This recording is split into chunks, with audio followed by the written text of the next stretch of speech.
She was invisible to everyone, until a man who owned half the city decided she belonged to him. Elena Voss had survived 18 years by staying quiet, staying small, and staying forgotten.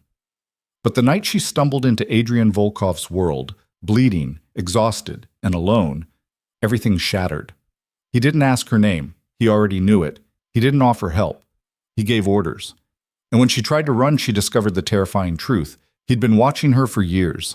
Stay until the end to see how a girl with nothing became the one thing a dangerous man couldn't control. Hit like, and comment your city so I can see how far this story reaches. The rain came down in sheets that night, turning the cracked pavement of Marion Street into a mirror of neon and shadow. Elena Voss pressed herself against the brick wall of Chen's bakery, her thin jacket doing nothing against the cold that seeped into her bones. Her fingers were still sticky with dough from the 14-hour shift she'd just finished, and her feet screamed in protest inside shoes held together with duct tape and desperate hope. 18 years old, and she was so tired she could barely remember what it felt like not to be. "Elena!" Mr. Chen's voice barked from inside the bakery, sharp enough to cut through the drumming rain. "You forget mop bucket again." She closed her eyes, counted to 3, and pushed herself off the wall. Her entire body ached with the kind of exhaustion that lived in your bones, the kind that came from working double shift 6 days a week and still never having enough. Never enough for rent, never enough for food that wasn't day-old bread from the bakery's discard bin. Never enough to escape. "Coming, Mr. Chen?" she called back, her voice as colorless as she'd learned to make herself. Invisible. That was the key to survival in a neighborhood where being noticed meant trouble, where girls who stood out ended up used, discarded, or worse. Elena had perfected the art of disappearing in plain sight. Downcast eyes, hunched shoulders, clothes deliberately shapeless and worn. She'd learned young that beauty was a liability when you had nothing else to protect you. The mop bucket was exactly where she'd left it, heavy with dirty water that sloshed as she dragged it toward the back door. Mr. Chen watched her with his perpetual scowl, arms crossed over his grease-stained apron. "You late tomorrow, I dock pay," he said, the same threat he issued every night. "Yes, Mr. Chen." She never pointed out that she'd never been late. Not once in 2 years. "And tell that drunk you live with, no more coming here asking for money. I run business, not charity." Elena's fingers tightened on the mop handle, but her face remained carefully blank. "Yes, Mr. Chen." He grunted and waved her away, already turning back to count his register. Elena knew exactly how much would be in it. She'd memorized the daily totals months ago, watching him skim from the employee's tip jar and pocket the difference. But she said nothing, did nothing, because girls like her didn't have the luxury of moral stands. They just survived. The back alley reeked of rotting garbage and standing water. Elena dumped the mop bucket into the drain, watching the dirty water swirl away into the city's underground. For a moment, she let herself imagine following it, disappearing into the darkness below, emerging somewhere else, somewhere clean and bright and far from here. But fairy tales were for people who could afford to dream. She rinsed the bucket under the rusty spigot, her mind already calculating the walk home. 43 minutes if she cut through the warehouse district. Safer than the main streets where Mark's people hung out, but more isolated. She'd have to choose between which kind of danger felt less likely to kill her tonight. The decision was made for her when she heard the voices. "Told you, 3 more days. Boss don't care about your excuses, Ricky. You got the product or you got a problem." Elena froze, the bucket slipping from her numb fingers with a clatter that sounded like thunder in the quiet alley. The voices stopped. The fuck was that? She didn't think. Thinking got you killed. She ran. Her worn shoes slipped on the wet pavement and she crashed into a stack of wooden pallets, feeling something sharp slice across her palm. Pain bloomed hot and immediate, but she kept moving, kept running, because the footsteps behind her were getting closer and the voices were shouting now, and this was it. This was how girls like her disappeared. She burst out of the alley onto a street she didn't recognize, her lungs burning, her hand leaving a trail of blood drops behind her like breadcrumbs in a nightmare. The rain had stopped, leaving everything wet and shimmering under streetlights that flickered with dying electricity. Elena pressed her bleeding hand against her jacket and tried to get her bearings.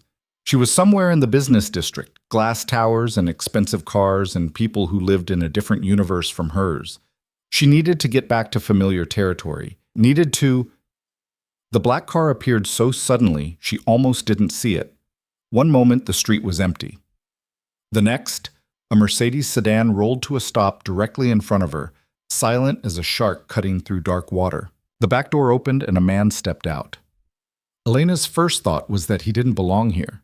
Not on this street, not in this city, not in any world she understood. He was young, mid-20s maybe, but carried himself with the kind of absolute certainty that came from never having been told no. Tall and lean in a charcoal suit that probably cost more than she made in a year, with dark hair swept back from a face that could have been carved from marble. Beautiful in a way that felt dangerous, like a blade catching the light. But it was his eyes that stopped her cold. Gray, sharp, and fixed on her with an intensity that made her skin prickle with warning. He looked at her the way a collector looked at a rare painting, the way a predator looked at prey it had been tracking for miles, like he'd been waiting for her. "Elena Voss," he said, and his voice was quiet, controlled, completely assured. Not a question, a statement of fact. She should have run. Every instinct screamed at her to run, but her feet wouldn't move, and her voice came out barely above a whisper. "How do you know my name?" The corner of his mouth lifted, not quite a smile, something far more complex. "I know everything about you." Two more men emerged from the car, both built like walls in expensive suits, not cops. Something worse. Elena's bleeding hand throbbed in rhythm with her racing heart. "I don't have any money," she said, hating how small her voice sounded. "I don't know who you think I am, but I'm nobody. I'm nothing." Something flickered across his face, anger maybe, or something even more complicated. He took a step toward her and she backed up instinctively, her shoulders hitting the cold glass of a storefront. "You're hurt." His eyes dropped to her hand and his expression hardened. "Who did this?" Nobody. I fell. I have to go. No." The word was soft, but absolute. Final. "You're coming with me." "I don't even know who you are." "Adrian Volkov." He said it like she should recognize the name, like it should mean something. "And you're bleeding on a street corner at 11 at night with no coat and nowhere safe to go. So we can do this the easy way, or we can do it my way. But either way, Elena, you're getting in the car." Terror spiked through her, sharp and clean. This was it. This was how she disappeared, how she became another statistic, another missing girl nobody bothered to look for because girls like her didn't matter. "I'm not going to hurt you." Adrian's voice gentled, just slightly. "But you're hurt. You're scared. And in approximately 30 seconds, the men from that alley are going to come around that corner looking for you. You have two choices. Take your chances with them, or get in the car and let me help you." As if summoned by his words, Elena heard the voices from the alley, getting closer. Blood trail goes this way. Find her before she talks." Adrian didn't move, didn't look away from her face, just watched her with those impossible gray eyes, waiting, not threatening, not pleading, just certain, like her decision had already been made and he was simply giving her time to realize it. Elena looked at the blood dripping from her hand, at the empty street, at the approaching voices that promised nothing good, at the man who somehow knew her name and looked at her like she mattered. She got in the car. The interior was leather and expensive cologne and a silence so complete it felt like being wrapped in velvet. Elena pressed herself against the far door, her bleeding hand clutched against her chest, watching as Adrian slid in beside her. The door closed with a quiet click that sounded like a lock engaging. "Drive," Adrian said, and the car moved smoothly into the night. Elena's mind raced, cataloging exits, weapons, possibilities. The door handles looked normal, but what if they were locked? Could she break the window? Would she even survive jumping from a moving car? "You're calculating escape routes." Adrian's voice held a trace of amusement. "There are 4 ways to exit this vehicle, including the sunroof. None of them will work while we're moving, but you won't need them, because I already told you. I'm not going to hurt you." "You know my name," Elena said, her voice steadier than she felt. "You were waiting for me. How is that not... How do I know you're not... Not what? A threat?" He reached into his jacket and Elena flinched, but he only pulled out a pristine white handkerchief. "Give me your hand." "Why?" "Because you're bleeding on my upholstery, and more importantly, because that needs to be cleaned and bandaged." He waited, patient and immovable. "I'm not asking twice, Elena." There was steel under the quiet words. Not quite a threat, but something close. Elena slowly extended her injured hand, watching his face for any sign of violence, any hint of what he really wanted. Adrian took her hand with surprising gentleness, turning it to examine the wound in the dim light. His fingers were warm, and she could feel calluses that surprised her. This was a man who used his hands for more than signing papers. Deep, but clean. "You'll need stitches." He wrapped the handkerchief around her palm with practiced efficiency, his touch careful, clinical. "When's the last time you ate?" The question caught her off guard. "What?" "Food. When did you last have a real meal?" "I eat." She pulled her hand back as soon as he finished, cradling it against her chest. "Why do you care?" "Because you weigh approximately 110 pounds, you're malnourished, and you've been working 14-hour shifts 6 days a week for the past 8 months. That's not eating. That's slowly starving while pretending you're fine." Ice flooded her veins. "How do you know that? How do you know anything about me?" Adrian leaned back, his eyes never leaving her face. "I told you, I know everything. I know you've been working at Chen's Bakery since you were 16. I know you live in a one-bedroom apartment on Sheridan with your mother's cousin, Marcus Voss, who drinks away most of your paycheck and hasn't held a job in 5 years. I know you sleep on a couch with broken springs and shower with cold water because the hot water heater broke last January and your landlord won't fix it. I know you're 3 weeks behind on rent, 2 months behind on utilities, and you have exactly $47 in your bank account." Each word hit like a physical blow. Elena felt her breathing go shallow, her vision narrowing to his face, calm, certain, terrifying in his complete knowledge of her pathetic life. "I know," Adrian continued, his voice softening, "that you've been invisible your whole life, that you've made yourself small and quiet and forgettable because that's how you survive, that you don't have friends because friends are a liability, that you haven't asked for help once in 18 years because there's no one to ask and nothing to offer in return." "Stop," her voice cracked. "Stop talking." "I know," he finished quietly, "that you're exhausted, and I'm here to make it stop." Silence filled the car. Elena stared at this stranger who somehow knew the exact dimensions of her prison, who'd cataloged her suffering with the precision of someone who'd been taking notes, watching. "Why?" she whispered. "Why would you know these things? Why would you care?" Adrian was quiet for a long moment, his gaze intense and unreadable. When he finally spoke, his words were careful, measured. 2 years ago, I saw you in the bakery. You were 16 and you were singing while you cleaned the tables. Do you remember?" She did. The one time she'd forgotten herself, forgotten to be invisible. An old song her mother used to hum before the cancer, before everything fell apart. "You had the most beautiful voice," Adrian said, "and when you smiled, for just a moment, you were luminous. Then Mr. Chen yelled at you, and you went quiet, shut it all down, made yourself disappear again, and I realized..." His jaw tightened. "I realized you'd been disappearing your whole life, and no one had noticed." "So what? You felt sorry for me?" Bitterness leaked into her voice. "Wanted to rescue the poor, pathetic charity case?" "No." His eyes hardened. "I wanted to make sure you survived long enough to stop disappearing." The car slowed, and Elena realized they'd entered a private underground garage, all gleaming concrete and expensive vehicles. Her pulse spiked. "Where are we?" "My building. You need medical attention, food, and rest, in that order." "I need to go home." Even as she said it, she knew how hollow it sounded. Home was Marcus passed out drunk on the bathroom floor. Home was mold on the ceiling and neighbors who screamed through paper-thin walls. Home was everything she'd been trying to escape since the day her mother died. "Marcus is currently unconscious on your couch," Adrian said evenly. "He'll stay that way until morning. You have time." You... Horror washed over her. "Did you hurt him?" "No. I don't hurt drunks who've already hurt themselves. But I did make sure he wouldn't wake up and wonder where you were." Adrian opened his door, then paused. "You can walk in on your own, or I can carry you, But either way, Elena, you're getting those stitches.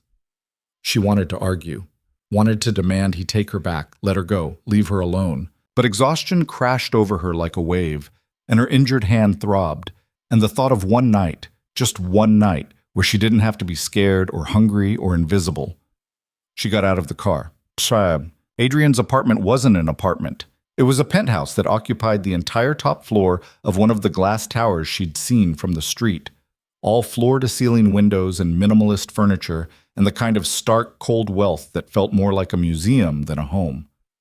Elena stood frozen in the entryway, acutely aware of her wet-stained clothes and bloody hand and the fact that she was tracking water onto marble floors that probably cost more than her entire building. This way. Adrian led her through the sprawling space to a room that turned out to be a bathroom roughly the size of her entire apartment.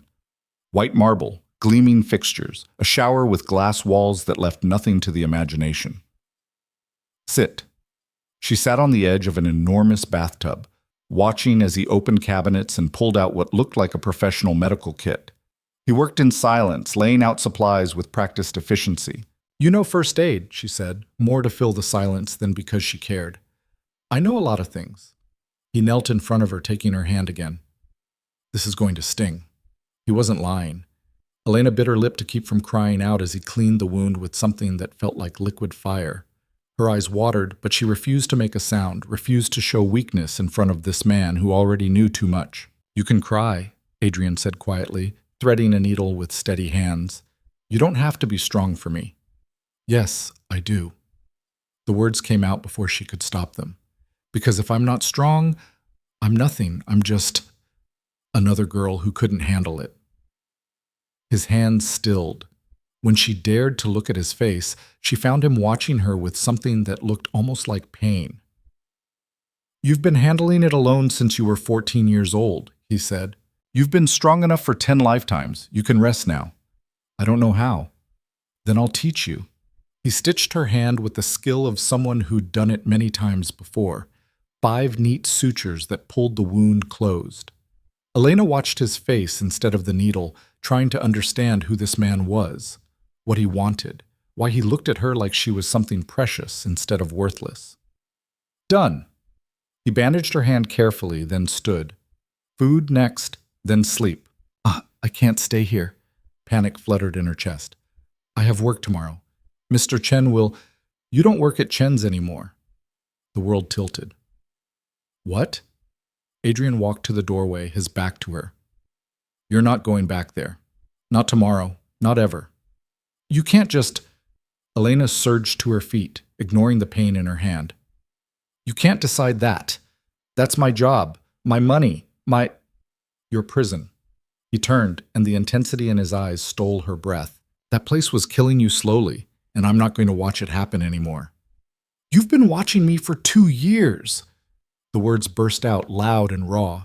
"You've been, what? Following me? Spying on me? That's not protection, that's—" "Obsession," Adrian finished calmly. "Yes." The admission hung in the air between them. Elena stared at him, her heart hammering against her ribs. "I should leave," she whispered. "I should run." "But you won't." "How do you know?" "Because you have nowhere to run to." He moved closer, and she backed up instinctively until her legs hit the bathtub. "Because you're tired of running, tired of being invisible, tired of surviving on nothing. Because for the first time in your life, someone sees you, really sees you. And that's terrifying, but it's also—" "What?" Her voice came out barely audible. "Everything you've ever wanted." He was right. That was the worst part. He was absolutely right. Standing there in his expensive bathroom with her hand freshly stitched and her clothes still damp, Elena felt seen in a way she'd never experienced. Not pitied, not ignored, seen, known, witnessed in the fullness of her exhausted, struggling existence. And it was terrifying. "I don't understand what you want from me," she said. Adrian's expression shifted, something raw and honest breaking through the controlled facade. "I want you safe. I want you healthy. I want you to stop shrinking yourself down to nothing because you think that's what survival looks like." He paused. "And I want you to let me give you a life worth living." "Why?" Because I can, because you deserve it, because I've watched you suffer for 2 years and I'm done watching. Elena's mind spun, trying to process the implications. You expect me to just, what? Move in here? Let you take care of me? Be your what exactly? For now? My guest. Someone I'm helping. His jaw tightened. Eventually, we'll see. That's not an answer. It's the only answer I have right now. She should have been scared, should have demanded he take her home, should have fought her way out if necessary. But exhaustion had settled into her bones like lead, and the thought of going back to that apartment, to Marcus and the broken couch and another 14-hour shift tomorrow. One night, she heard herself say, I'll stay one night, then I go home. Adrian's smile was slight, knowing, like he had already calculated exactly how long it would take for one night to become 2, then 3, then forever. One night, he agreed. Now come eat. The kitchen was all gleaming stainless steel and marble countertops that had probably never seen actual cooking. But Adrian moved through it with surprising competence, pulling ingredients from a refrigerator that held more fresh food than Elena had seen in months. She sat at the island, watching as he assembled what looked like a gourmet omelet with the same focused precision he'd used to stitch her hand. You cook, she said. I survive, there's a difference. He slid the omelet onto a plate, added fresh fruit and toast, set it in front of her. Eat, all of it. Elena stared at the food. When was the last time she'd seen this much on one plate? When was the last time someone had cooked for her at all? Her throat tightened. Elena, Adrian's voice gentled. It's just food, not a trap. Everything's a trap, but she picked up the fork anyway, her hand shaking slightly. The first bite was heaven, fluffy eggs and cheese and herbs that probably had names she didn't know. She had to force herself to eat slowly, to not shovel it down like a starving animal. Adrian watched her with that same intense focus, like every bite mattered, like she mattered. Tell me about your mother, he said quietly. Elena's fork stopped halfway to her mouth. Why? Because I want to know. Because she loved you, and you loved her, and then she was gone. And you've been alone ever since. The words cracked something open inside her chest. I don't talk about her. Maybe you should. Maybe it's none of your business. Maybe. He poured her a glass of water, set it beside her plate. But I'm asking anyway.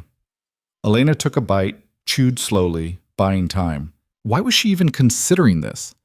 What made her think she could trust this man who'd admitted to watching her for 2 years, who'd stolen her from a street corner and brought her to his tower in the sky? But the question sat between them, patient and waiting. And maybe it was the exhaustion, or the food warming her empty stomach, or the simple fact that no one had asked about her mother in 4 years. She was beautiful, Elena said quietly. Not like magazine beautiful, just warm. She had this laugh that made everyone around her smile. She worked 3 jobs to keep us fed after my dad left, and she never complained. Never made me feel like I was a burden. How old were you when she got sick? 12, breast cancer, stage 4 by the time they caught it. Elena stared at her plate. We had 2 years. 2 years of watching her fade away piece by piece. She held on as long as she could, but cancer doesn't care about love. No. Elena's eyes burned. It doesn't. And then Marcus. My mom's cousin. He was supposed to take care of me. Bitterness crept into her voice. Instead, I took care of him. Made sure he didn't drink himself to death. Made sure the rent got paid. Made sure we stayed under the radar so social services wouldn't split us up and put me in the system. You were 14. I was old enough. You were a child.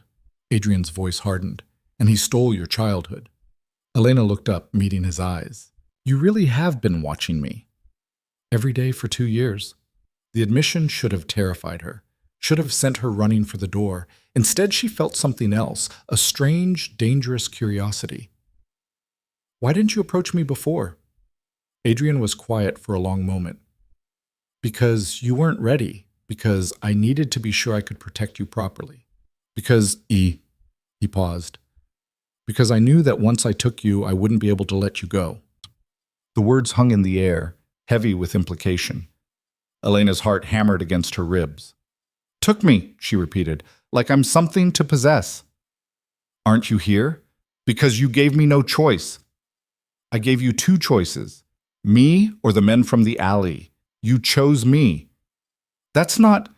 Elena stood abruptly, her chair scraping against marble. You can't just decide someone belongs to you. That's not how people work. Adrian stood as well, moving around the island with predatory grace. Elena backed up instinctively, her shoulders hitting the window. He stopped a few feet away, giving her space but trapping her nonetheless. You're right, he said quietly. I can't decide that. But I can decide to keep you safe, to make sure you never have to work yourself to death for pennies again, to ensure that Marcus never touches another dollar that should be yours, to give you the life you deserve instead of the survival you've settled for. And what do you get? Her voice shook. What do you want in return? Time. That's not an answer. It's the only answer I have. He moved closer, and Elena pressed harder against the glass. I want time for you to see that this isn't a cage. Time for you to understand that being seen isn't the same as being trapped. Time for you to realize that maybe, you deserve someone who will burn the world down to keep you safe. You're insane. Probably. His smile was sharp, dangerous. But I'm also the only person standing between you and a life that was killing you. So you can call me insane, call me obsessed, call me whatever you want. But you're still here. You're still choosing me over the alternative. Because I have no other choice. You always have a choice, Elena. His voice dropped, intense and absolute. You can walk out that door right now. I won't stop you. You can go back to Marcus and the bakery and the slow death you've been dying. I'll even drive you myself. He paused. But we both know you won't. You don't know anything about me. I know everything about you. I know you're terrified right now, but you're also curious. I know you want to hate me for watching you, but part of you is relieved that someone finally noticed. I know you've been invisible for so long that being seen feels like standing naked in the sun, painful and exposing, and absolutely necessary. Elena's breath came in short gasps. Stop. I know, Adrian continued relentlessly, that you haven't felt safe since your mother died, that you've been running on empty for 4 years, that you're so tired of being strong that you can barely stand. And I know, his voice softened, that you want to let go. You want to stop fighting. You want someone else to carry the weight for a while. Tears spilled down her cheeks before she could stop them. You don't get to do this. You don't get to crack me open, and I'm not trying to break you. He reached out slowly, giving her time to pull away, and wiped a tear from her cheek with his thumb. I'm trying to catch you before you break yourself. The gentleness in his touch was her undoing. Elena's knees went weak, and Adrian caught her, his arms steady and sure. She should have pushed him away, should have run. Instead, she stood there in the circle of a stranger's arms and cried, great gasping sobs that came from somewhere deep and wounded and exhausted beyond measure. Adrian held her through it all, one hand cradling the back of her head, the other wrapped securely around her waist. He didn't shush her or tell her it would be okay. He just held her, steady as stone, while she fell apart. When the tears finally slowed, Elena pulled back, mortified. I'm sorry. I never... Don't apologize for being human. Adrian's hand lingered on her face, his thumb tracing the path her tears had taken. You're allowed to break. You're allowed to need help. You're allowed to be more than the invisible girl who survives on nothing. I don't know how to be anything else. Then learn. Stay. Let me show you. For how long? As long as it takes. Elena looked into his eyes, gray and intense, and absolutely certain, and felt the ground shift beneath her feet. This man was dangerous. Not because he wanted to hurt her, but because he wanted to change everything. Remake her world. Give her things she'd stopped believing were possible. And the terrifying truth was, she wanted to let him.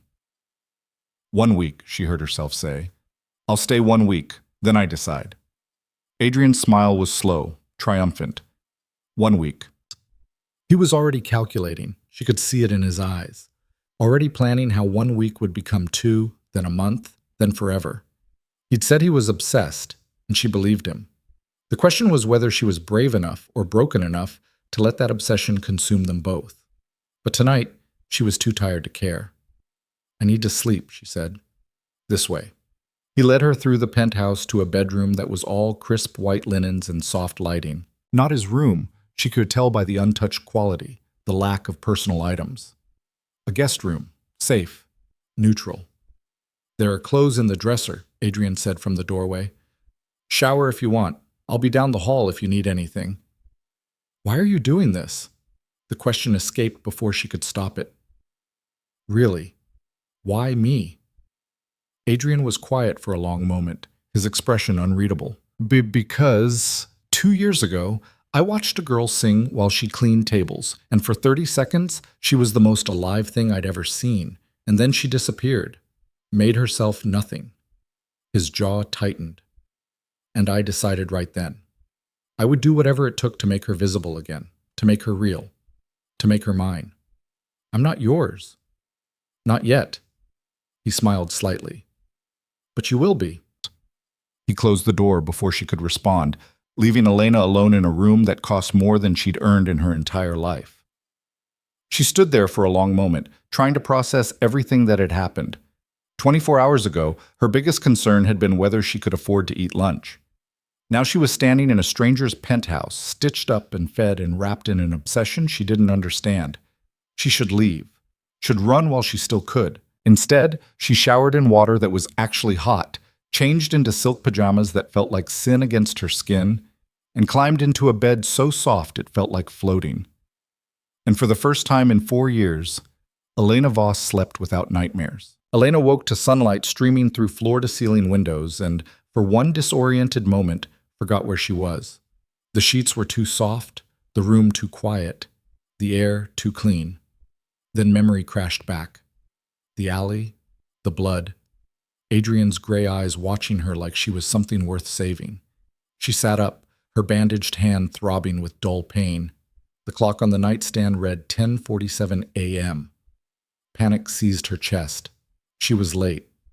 Mr. Chen would dock her pay, would yell, would... Then she remembered. She didn't work there anymore. Adrian had decided that for her, had simply erased that part of her life like crossing out a line in a book. The anger that flooded through her was cleaner than panic, sharper. She threw off the covers and stalked to the door, ready to demand he take her home, ready to tell him he couldn't just remake someone's life without permission. The smell of coffee stopped her in the hallway. Elena followed it to the kitchen, where Adrian stood at the counter in dark slacks and a white shirt with the sleeves rolled up, reading something on a tablet. He looked up when she entered, his expression unreadable. "Coffee's fresh," he said. "There's breakfast in the warmer." "I need to go home." The words came out harder than she'd intended. "Now." "No, you don't." "You can't keep me here." "I'm not keeping you anywhere." Adrian set down the tablet with careful precision. "But before you storm out in righteous anger, you should know your rent is paid through the end of the year. Your utilities are current. Marcus has been moved to a facility that specializes in alcohol addiction recovery." Elena's world tilted. "You what?" "I told you, you're not going back to that life." "You had no right." Her voice rose, shaking with fury, and something that felt dangerously close to tears. "That's my life, my choices, your prison." Adrian moved around the counter with that predatory grace she was beginning to recognize. "And I gave you a key. What you do with it is up to you. You put Marcus in rehab? Without his consent? Without mine. He signed himself in this morning, voluntarily. Marcus doesn't do anything voluntarily unless there's money involved. Then it's fortunate I made it worth his while." Adrian's expression was cold, clinical. "He gets treatment, a place to live when he's out, and a monthly stipend, on the condition that he stays sober and stays away from you." Elena stared at him, her mind struggling to process the implications. "You bought him off." "I removed an obstacle. He's family. He's a drunk who's been stealing from you since you were 14 years old." Adrian's voice hardened. "He's not family. He's a parasite, and now he's someone else's problem." The truth of it hit her like a slap. Marcus had never been family, not really, just another weight she'd carried because she had no choice. Another person taking from her until there was nothing left. I don't understand you, Elena whispered. Why would you do all this? What do you want from me? I told you last night. Time. That's not enough. People they don't reorganize someone's entire existence for time. There has to be more. Adrian was quiet for a long moment, studying her with those intense gray eyes. When he finally spoke, his voice was careful, measured. 6 months ago, Marcus tried to sell you. The floor dropped out from under her. What? To a man named Viktor Kozlov. He runs girls out of the warehouse district. Marcus owed him money, gambling debts, and offered you as payment. Adrian's jaw tightened. $20,000. That's what he thought you were worth. Elena couldn't breathe, couldn't think. The kitchen spun around her and she gripped the counter to stay upright. You're lying. I have the recordings if you want proof. He pulled out his phone, started to scroll, but Elena held up her hand. Stop. I don't... Her voice broke. I don't want to hear it. Victor agreed. Was going to collect you 3 days later, but then the deal fell through. The money disappeared. Victor decided it wasn't worth the trouble. Adrian's eyes bored into hers. Do you want to know why the money disappeared? She already knew. You. I paid Victor $50,000 to forget you existed. Paid Marcus's debts and made it very clear what would happen if he ever tried something like that again. His voice dropped, dangerous. But debts have a way of resurfacing, and Marcus has a way of making the same mistakes. So yes, Elena, I removed him, permanently. Nausea rolled through her stomach. All those months, living in that apartment, sleeping on that couch, and Marcus had been planning to... She ran for the bathroom, barely making it before she threw up the previous night's dinner. Adrian appeared behind her, gathering her hair back with gentle hands, saying nothing while she retched and sobbed and tried to reconcile the uncle who'd raised her with the man who'd tried to sell her like livestock. When there was nothing left, Elena slumped against the bathtub, shaking. Adrian handed her a towel, then a glass of water. Rinse, he said quietly. She did, the taste of mint mouthwash sharp and clean. Then she just sat there on the cold tile, her bandaged hand pressed against her stomach, trying to remember how to breathe. I should have told you differently, Adrian said. Gentler, but you needed to know why I did what I did, why I'm not giving you back to that life. You've been protecting me. The words felt strange in her mouth, foreign. For 2 years. Why? She looked up at him, this beautiful, dangerous man who'd inserted himself into her life like a scalpel. Why me? I'm nothing. Nobody. You're everything. The words were simple, absolute. And if you can't see that yet, I'll spend however long it takes making you believe it. Elena wanted to argue, to push back against the intensity of his conviction. But she was so tired. Tired of fighting, tired of surviving, tired of being strong when all she wanted was to fall apart. I don't know how to do this, she whispered. Do what? Be someone worth protecting. Adrian knelt in front of her, taking her face in his hands with a gentleness that made her chest ache. You don't have to do anything. You just have to exist. Everything else, I'll handle. That's not fair to you. I don't want fair. I want you safe. I want you healthy.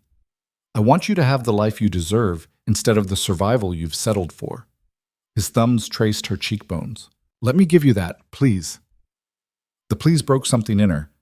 This man who commanded rooms and moved money and made problems disappear. He was asking, not demanding, asking. 1 month, Elena heard herself say. I'll stay 1 month, but I need rules, boundaries. I need to understand what this is. What do you want it to be? I don't know yet. She pulled back from his touch, needing space to think. But I need my own space, my own choices. I can't just be some doll you dress up and keep in a tower. Agreed.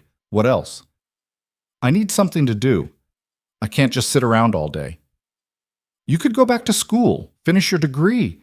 You had a scholarship to City College before your mother got sick. Of course he knew that. He knew everything. I can't afford... Money isn't an issue. It is for me. Elena stood, her legs shaky but holding. I'm not going to be some kept woman who lives off your charity. If I stay, I pay my own way. Adrian's smile was slight, approving. How? I don't know yet, but I'll figure it out. Fair enough. He stood as well, giving her space. Anything else? Yes. She met his eyes. You don't make decisions about my life without talking to me first. No more surprise removals or paid-off relatives or erased jobs. If we're doing this, whatever this is, we do it together, or not at all. For a moment, she thought he might argue, might fall back on that certainty that he knew better, that his control was protection. But then something shifted in his expression. Respect, maybe, or the beginning of understanding. Together, he agreed. Starting now. Starting now, Elena echoed, and felt the ground shift beneath her feet once more. The next few days fell into a strange, careful rhythm. Adrian left early for work, some business empire he ran with ruthless efficiency, and returned in the evenings. Elena spent her days exploring the penthouse, discovering rooms she hadn't known existed, a library with floor-to-ceiling bookshelves, a gym with equipment she didn't know how to use, a terrace garden that overlooked the city like a kingdom. She also spent time on Adrian's laptop, researching, learning about the man who'd stolen her from the streets and wrapped her in silken secrets. Adrian Volkov, 26 years old, CEO of Volkov Industries, a conglomerate that dealt in everything from real estate to private security to investments she didn't fully understand. Born in Russia, raised in New York after his parents died in what the internet vaguely called tragic circumstances. No siblings, no close family, a reputation for being brilliant, ruthless, and absolutely untouchable. The business articles painted him as a genius. The society pages called him eligible but unattainable. The darker corners of the internet whispered about connections to organized crime, money laundering, things that made Elena's skin prickle with warning. But none of it matched the man who came home each night and asked about her day, who cooked dinner with quiet competence and never pushed when she wasn't ready to talk, who looked at her like she was something precious and rare, even when she was wearing his old t-shirt and had her hair in a messy knot. On the fourth night, Elena worked up the courage to ask, "The things they say about you online, about your business, are they true?" Adrian looked up from the vegetables he was chopping, his expression unreadable. "Some of them." "Which ones? Does it matter?" "Yes." Elena set down her wine glass. "If I'm going to stay here, I need to know who you are, really are, not just the version you show me." He was quiet for a long moment, the knife moving with rhythmic precision. Then he set it down and turned to face her fully. "I run a legitimate business, but the world I operate in, the people I deal with, they're not always legitimate. And sometimes, to protect what's mine, I have to operate in the gray areas between legal and necessary." "That's not an answer." "It's the only answer I can give you without putting you in danger." His eyes held hers. "There are things about my life, my work, that you're better off not knowing. Not because I don't trust you, but because knowledge is a liability in my world. The less you know, the safer you are." "But you know everything about me." "Yes." "That's not fair." "No," Adrian agreed. "It's not, but it's necessary." Elena wanted to push, to demand complete honesty, complete transparency, but something in his expression stopped her, a darkness that suggested the truth might be worse than ignorance. "Have you ever killed anyone?" The question came out before she could stop it. Adrian didn't flinch, didn't look away. "Yes." The single word hung in the air between them. Elena's heart hammered against her ribs, but she forced herself to hold his gaze. "Why?" "Because they threatened something I cared about, and I don't let threats go unanswered." "Would you kill for me?" Without hesitation. The certainty in his voice should have terrified her, should have sent her running for the door. Instead, Elena felt something else, a dark, dangerous thrill that she was worth that kind of protection, that someone would burn the world to keep her safe. "You're not afraid of me," Adrian said, and it wasn't a question. "I should be. But you're not." "No." Elena moved closer, drawn by something she didn't fully understand. "I think maybe I'm more afraid of going back to being invisible, to being nothing." "You were never nothing." I was to everyone else." "Then everyone else is blind." He reached out, tucking a strand of hair behind her ear. "You walk into a room, and the air changes. You smile, and the world gets brighter. You exist, and everything else becomes background noise." His hand lingered on her face. That's not nothing, Elena. That's everything. She couldn't breathe, couldn't think past the way he was looking at her, the way his words wrapped around her like a promise and a threat. I don't know how to be everything, she whispered. Then let me teach you. He kissed her. It wasn't gentle, wasn't careful. It was claiming, consuming, a kiss that said mine with more certainty than words ever could. Elena gasped against his mouth, and Adrian swallowed the sound, his hand sliding into her hair, angling her head exactly where he wanted it.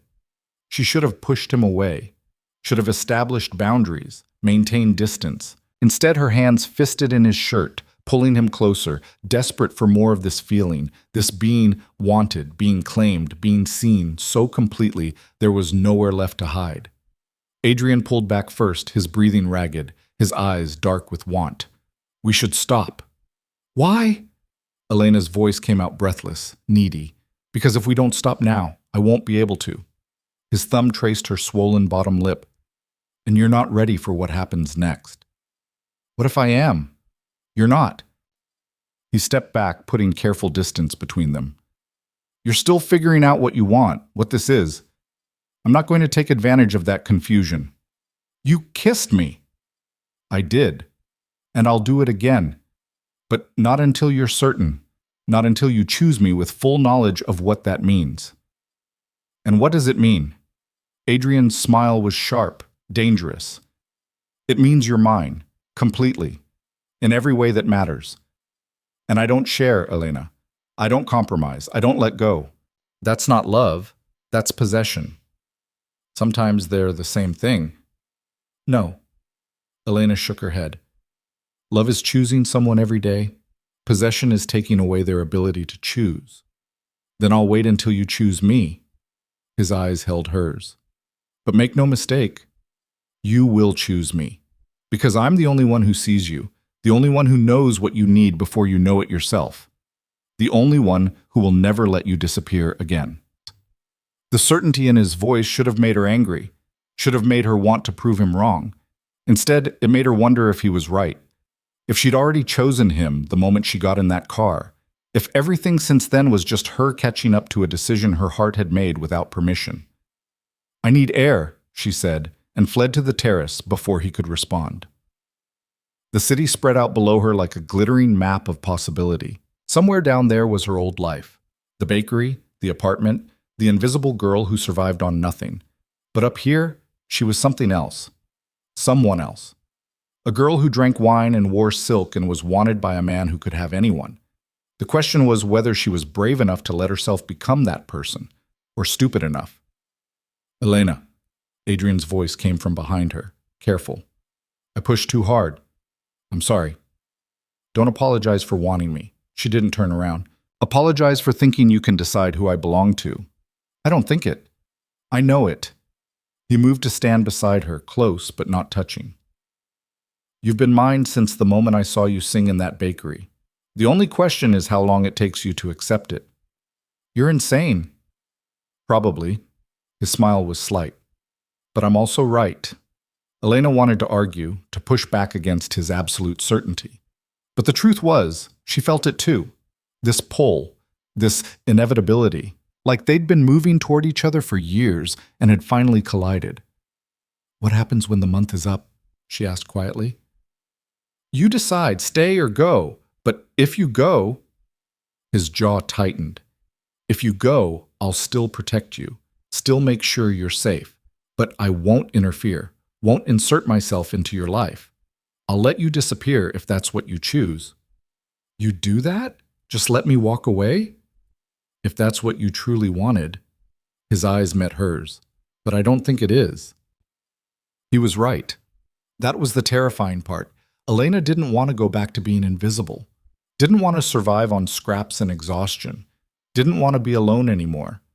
But wanting and choosing were different things, and she wasn't ready to choose yet. I need time, she said. You have 3 more weeks. What if that's not enough? Then take more. Take however long you need. I'm not going anywhere. The promise settled over her like a blanket, warm and suffocating all at once. That night, Elena lay in the guest room and tried to imagine leaving. Tried to picture herself walking out of this penthouse, this life, this man who looked at her like she was the only thing that mattered. She couldn't do it. The realization should have brought relief. Instead, it brought a different kind of terror, the fear that she was already in too deep, that she'd traded one kind of cage for another, prettier prison. But at least this cage had windows. At least this prison came with someone who wanted her to stay. The next morning, Elena woke to find an envelope on the kitchen counter. Inside was a black credit card with her name embossed in silver letters, and a note in Adrian's precise handwriting. For whatever you need, no limits, no questions. You said you wanted to pay your own way. Consider this a loan until you figure out how. A. Elena stared at the card, her mind racing. This was a test. It had to be. See if she'd take his money, prove she was just another gold digger looking for a sugar daddy. She left the card on the counter and spent the day researching online degree programs instead. When Adrian came home that evening, he glanced at the card, then at her, but said nothing. Just cooked dinner and asked about her day and acted like nothing had changed. It became their pattern. He offered. She refused. He accepted her refusal without argument, until the day she came home from a walk to find her old apartment's belongings boxed up in the guest room. What is this? Elena stared at the boxes, her heart hammering. Your things. Adrian appeared in the doorway. I had them brought over. Thought you might want something familiar. You went through my apartment? I had someone pack it up, professionally. Nothing was touched that shouldn't have been. Elena opened the nearest box and found her mother's jewelry, costume pieces worth nothing but memory, her old books, the single photo she had of her parents, young and happy before life got hard. Her throat tightened. You're moving me in without asking. I'm giving you the option to stay, with your own things, your own space. Adrian's voice was careful. The lease is up on that apartment anyway. This way you don't have to decide what to keep or lose. It's all here if you want it. And if I don't want it, if I want to leave, then I'll help you pack, drive you wherever you want to go. But I think, he paused, I think you're starting to see this as home, and I want you to have pieces of your old home here too, so you don't feel like you're losing yourself in the process. The thoughtfulness of it caught her off guard. This wasn't possession, this was preservation, an acknowledgement that she was more than the person he wanted her to become. She was also the person she'd been. Thank you, Elena said quietly. You're welcome. That night she unpacked the boxes, carefully arranged her mother's jewelry on the dresser, set the photo on the nightstand, made the guest room truly hers. And when she was done, Elena realized something fundamental had shifted. She wasn't a guest anymore. She was a resident, someone who belonged. The next morning, she used the credit card for the first time, enrolled in online classes, business administration with a minor in nonprofit management. If she was going to stay, and she was beginning to accept that she would, she wanted to be more than a pretty face in a tower. She wanted to be someone who could stand beside Adrian, someone who could build something of her own. When he saw the enrollment confirmation, Adrian's smile was slow, triumphant. What? Elena asked. Nothing. Just proud of you. Don't get cocky. I'm still figuring this out. I know, but you're figuring it out here, with me.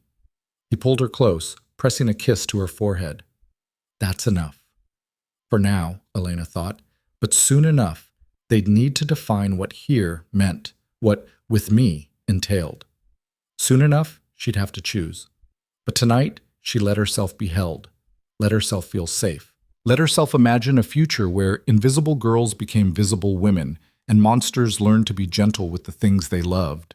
It wasn't perfect, it wasn't simple, but it was hers. 3 weeks passed like water through fingers, smooth and inevitable and impossible to hold back. Elena fell into the rhythm of Adrian's world with an ease that should have terrified her.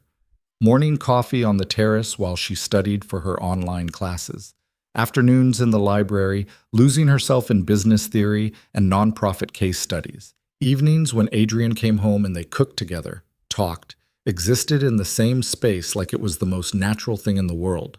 He never pushed, never demanded, just waited with the patience of a man who knew exactly how the story would end.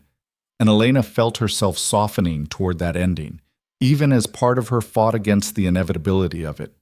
It was the small things that undid her, The way Adrian memorized how she took her coffee.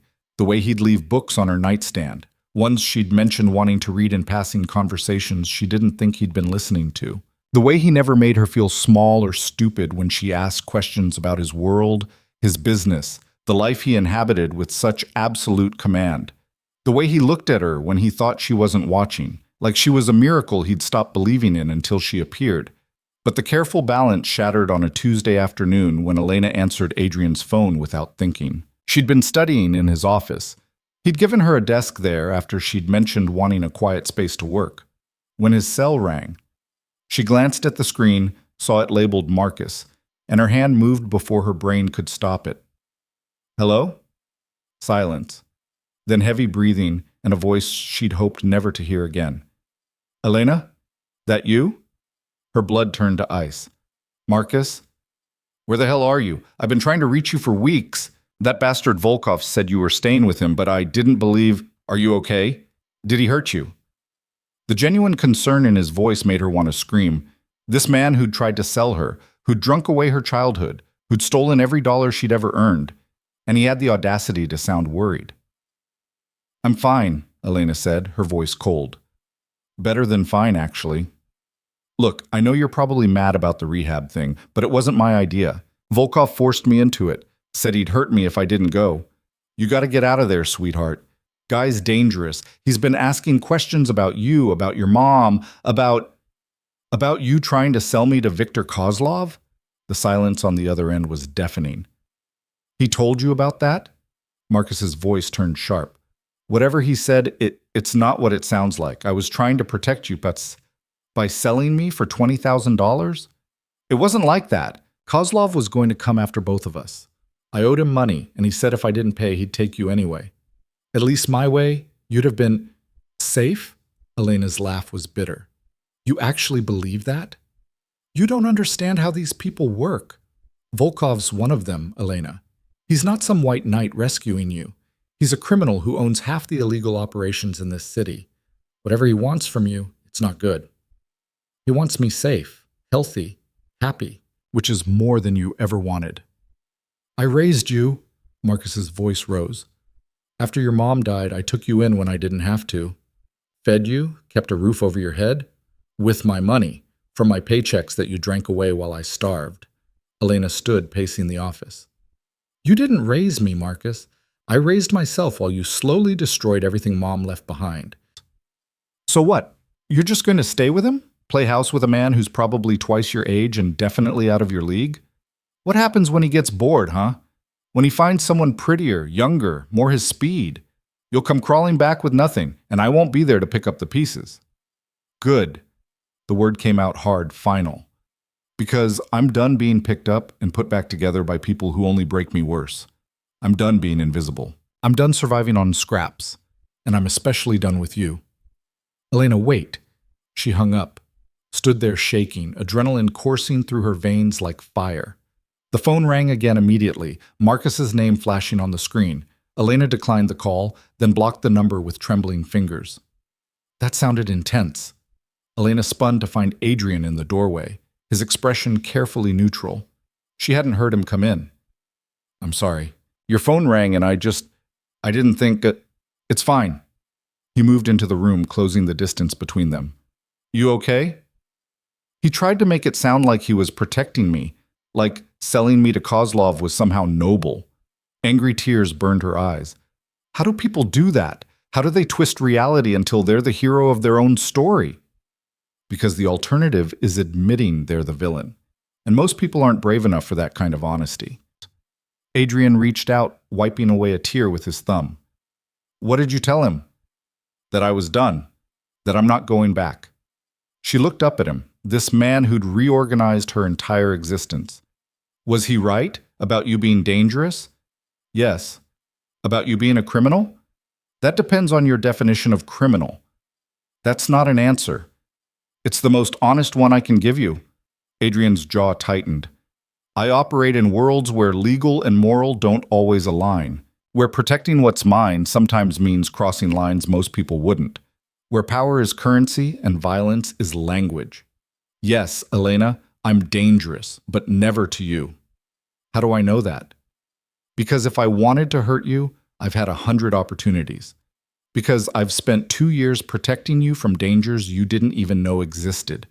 Because I look at you and see something worth being better for. His hands framed her face. I'm not a good man, but I'm good to you. And right now, that's all that matters. Elena searched his eyes, looking for the lie, the crack, the moment where the mask would slip, and she'd see the monster Marcus warned her about. But all she found was the same intensity that had stopped her on that street corner, the same certainty that she mattered. Marcus said you'd get bored, that I wasn't in your league. Marcus is an idiot. Adrian's smile was slight, sharp. You're not in my league, Elena. You're so far above it, I'm still figuring out how to reach you. You own half the city. And you owned my attention from the moment you started singing. Material things are easy. Money, power, influence, those are just tools. But you? You're unrepeatable, irreplaceable, one of a kind. His thumb traced her cheekbone. Every single person in my world is replaceable. Except you. The words wrapped around her like chains and wings all at once, trapping and freeing in equal measure. I'm scared, Elena admitted. Of this, of you, of wanting something this much. Good.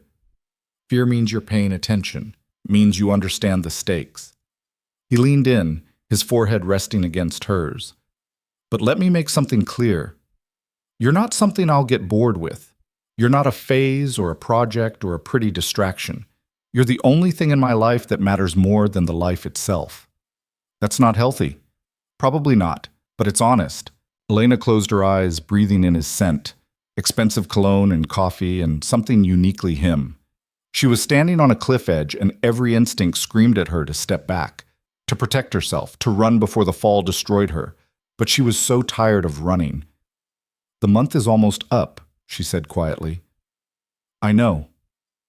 I should go. Prove I can.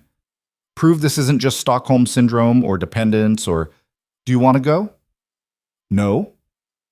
The admission came out broken, honest. I want to stay, and that terrifies me. Why? Because staying means choosing you, really choosing you, and I don't know if I'm brave enough for what that means. Adrian pulled back enough to look at her, his gray eyes searching hers. What do you think it means? Belonging to you, being yours in all the ways you keep saying, giving up my independence, my choices, my... Stop. His voice was firm. You think being mine means losing yourself? It doesn't. It means having someone who will fight for your choices when you can't. Someone who will protect your independence because he knows that's what makes you you. Someone who wants you whole, not broken down and rebuilt in his image. But you said you don't share, that you don't let go. I don't. But there's a difference between possession and partnership. He took her hands, his grip gentle but sure. I want you to be mine. But I also want you to choose to be mine every single day. Want you to stay because you want to, not because you think you have no other option. Want you to build your own life, chase your own dreams, become your own person, and choose to do it beside me instead of alone. What if I can't? What if I'm too damaged, too broken, too... Then we'll figure it out together. His smile was slight. You think you're the only one who's terrified? Elena, I've built an empire. Faced down men who would kill me without blinking, navigated political waters that would drown most people. But you? You scare me more than all of that combined. Why? Because you're the only thing I can't control, the only variable I can't account for, the only person who could actually destroy me. His grip tightened slightly. You could walk out that door right now, and I'd have to let you. Because I meant what I said. If you truly want to go, I won't stop you. And that powerlessness? That's more terrifying than anything I've ever faced.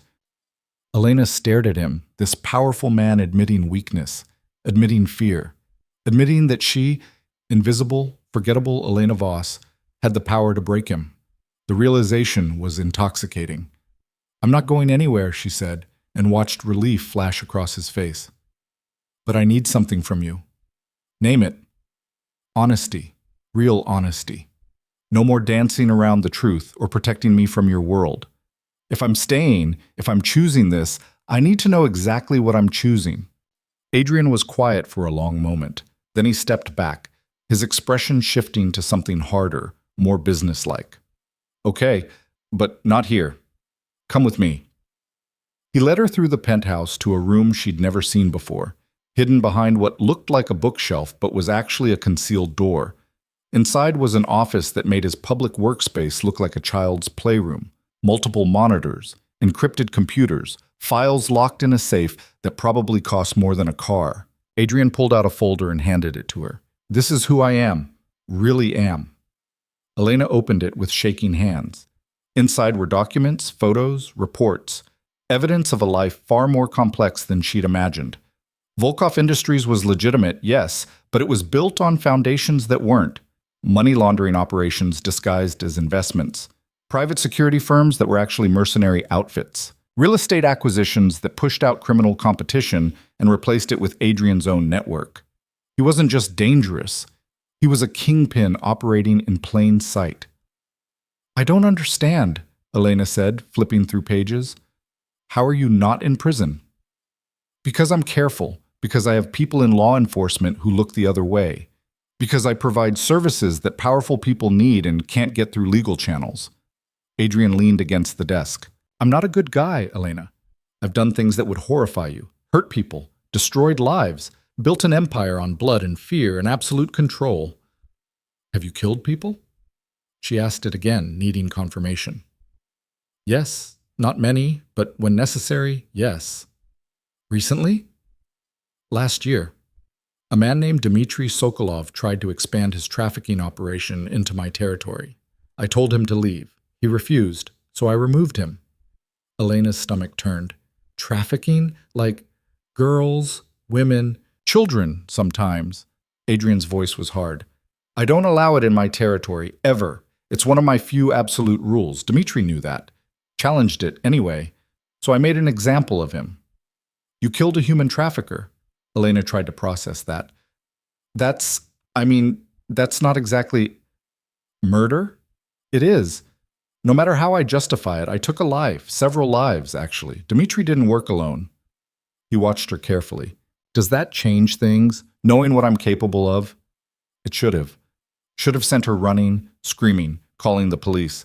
But all Elena could think about was the girls who hadn't been trafficked because Adrian had stopped it. The women who'd been saved because he'd drawn a line and enforced it with lethal finality. Marcus said you own half the illegal operations in the city. He's wrong. I own all of them. Adrian's smile was cold.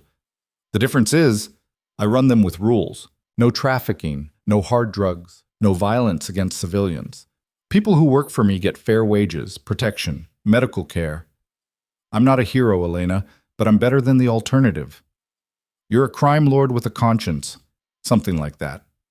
Elena set down the folder, her mind reeling. Why are you telling me this? You could have kept lying, kept me in the dark. Because you asked for honesty, and because if you're going to stay, you need to know exactly who you're staying with. He moved closer. I won't hide from you anymore. Won't pretend to be something I'm not. This is me. The good, the bad, the absolutely criminal. And you get to decide if that's something you can live with. What if I can't? Then I'll make sure you're safe, set up somewhere comfortable, and I'll disappear from your life. You'll never have to see me again. Just like that, you'd let me go? Just like that. His eyes held hers. Because I want you to choose me knowing exactly what that choice means. And if you can't, if this is too much, too dark, too dangerous, then I'd rather you leave now than stay out of fear or obligation. Elena walked to the window, staring out at the city below. Somewhere down there were people living normal lives, going to normal jobs, loving normal people who didn't murder human traffickers and run criminal empires from glass towers. She could be one of them again, could walk away, start over, build something safe and simple and sane. But safe and simple and sane had never made her feel the way Adrian did, had never made her feel seen, wanted, worth protecting at all costs.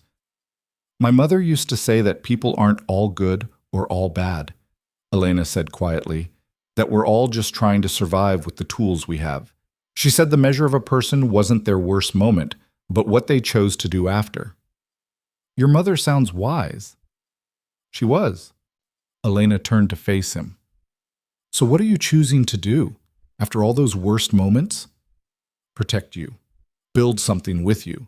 Maybe find redemption in being the man you need me to be. Adrian's voice roughened. I can't undo what I've done, can't erase the blood or the choices or the empire I've built, but I can choose to be better going forward, can choose to use my power for something other than control and profit, can choose to let you make me into someone worth your faith. I'm not your salvation. No, but maybe you're my reason to seek it. The words hit her square in the chest. This man, this dangerous, powerful, absolutely terrifying man, was offering to change. Not completely, not into someone safe and soft and normal, but into a version of himself that could exist beside her without destroying them both. I need time to think, Elena said. How much time? I don't know, a few days, a week? Take as long as you need. Adrian moved to the door, then paused. But Elena, while you're thinking, remember this. I've shown you my worst, the parts of me that should send you running. But I promise you, my best is entirely yours. Has been since the moment I saw you sing, will be until the day I die. He left her alone in the office, surrounded by evidence of his crimes and his power and his absolute certainty that she belonged to him. Elena sank into the chair and tried to imagine a future where she walked away from this, where she went back to being invisible, forgettable, safe. She couldn't do it, because the truth was, she'd already made her choice, had made it the moment she got in his car. Every day since had just been her catching up to a decision her heart had made without permission. The question now wasn't whether to stay. It was whether she was brave enough to admit it. Elena spent the next 3 days barely seeing Adrian. He gave her space, respected her need to think, only appearing for brief moments, coffee left outside her door in the morning, dinner kept warm in the kitchen at night. No pressure, no demands, just quiet presence at the edges of her life. She used the time to research, not just Adrian's empire, but the world he inhabited. The gray spaces between legal and criminal where powerful people operated without consequence. She learned about protection rackets that actually protected, about money laundering that funded legitimate businesses and created real jobs, about violence used as precision tool rather than blunt weapon. She learned that morality wasn't black and white when you lived in the shadows, that sometimes good people did bad things for better reasons, that power wielded with conscience was better than power wielded without. And she learned that Adrian Volkov, for all his crimes and darkness, had built something that resembled justice in a world where the law couldn't or wouldn't reach. On the 4th day, Elena made her decision. She found Adrian in his office, staring at monitors displaying feeds from locations across the city. He looked tired, older than his 26 years, the weight of his empire visible in the tension of his shoulders. I'm staying, Elena said from the doorway. Adrian went very still. Then slowly, carefully, he turned to face her. You're sure? No, I'm terrified and probably making the biggest mistake of my life. But I'm staying anyway. Why? The question was soft, vulnerable in a way she'd rarely heard from him. Elena moved into the room, closing the distance between them. Because you're right. About all of it. About me being tired of being invisible. About wanting someone who sees me. About choosing this life over the alternative. She took his hands. Because you showed me your worst, and I'm still here. Because you're offering to change, and I want to see if you mean it. Because when I imagine my future, you're in it. And that's terrifying, but it's also true. I won't be easy to love. Good. Because I won't be easy to keep. She smiled slightly. But maybe that's the point. Maybe we're supposed to challenge each other, push each other to be better than we'd be alone. I'll still be controlling, still want to protect you from everything, still struggle with letting you have independence. And I'll push back, set boundaries, demand my own space and choices and life. Elena's grip tightened. But we'll figure it out together. Because I'm choosing you, Adrian, with full knowledge of who you are and what you've done and what you're capable of. I'm choosing you anyway. The kiss was different this time, slower, deeper, a promise instead of a claim. Adrian pulled her close, his hands gentle despite the strength she knew they possessed, kissing her like she was air and he'd been drowning. When they finally broke apart, both breathing hard, Adrian rested his forehead against hers. I love you, he said quietly. I know it's too soon. I know you might not be ready to hear it, but I need you to know. I love you. Have loved you since I saw you sing. Will love you until there's nothing left of me to love with. Elena's breath caught. 3 words that should have felt too heavy, too fast. Instead, they felt like inevitability, like truth she'd been waiting to hear since the moment he looked at her like she mattered. I don't know if I love you yet, she said honestly, but I know I'm falling, know I'm choosing to fall, know that wherever this leads, I want to find out. That's enough. Adrian kissed her again, soft and sure. That's more than enough. They stood there in his office, wrapped in each other, while the city sprawled below them, and the future stretched out uncertain and terrifying and full of possibility. Elena had made her choice. Now came the hard part, learning to live with it. Learning to live with her choice turned out to be harder than making it. The first week after Elena's decision, Adrian seemed to relax in a way she hadn't seen before. The constant vigilance softened slightly, replaced by something that looked almost like contentment. He still left early for work, still came home to cook dinner, still watched her like she might disappear if he looked away. But there was a new ease between them, a settled quality that felt both comforting and terrifying. Elena threw herself into her classes, determined to prove she could build something of her own even while living in his world. Business administration came easier than she'd expected. Maybe all those years of managing Marcus's disasters had taught her more than she realized. She aced her first exam, then her second, building confidence with each small victory.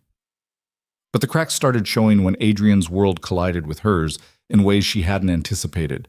It started with the guards. Elena came home from a rare trip to the library to find 2 men in suits standing outside the penthouse door.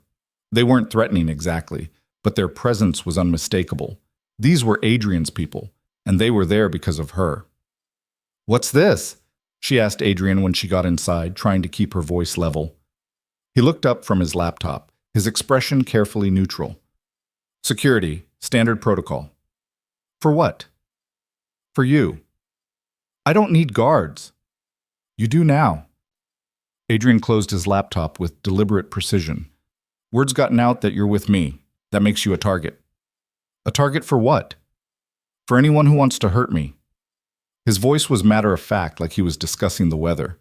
"Rivals, enemies, people who think taking you would give them leverage. I'm not taking that risk." Elena felt ice flood her veins. "So what? I just live with armed men following me everywhere?"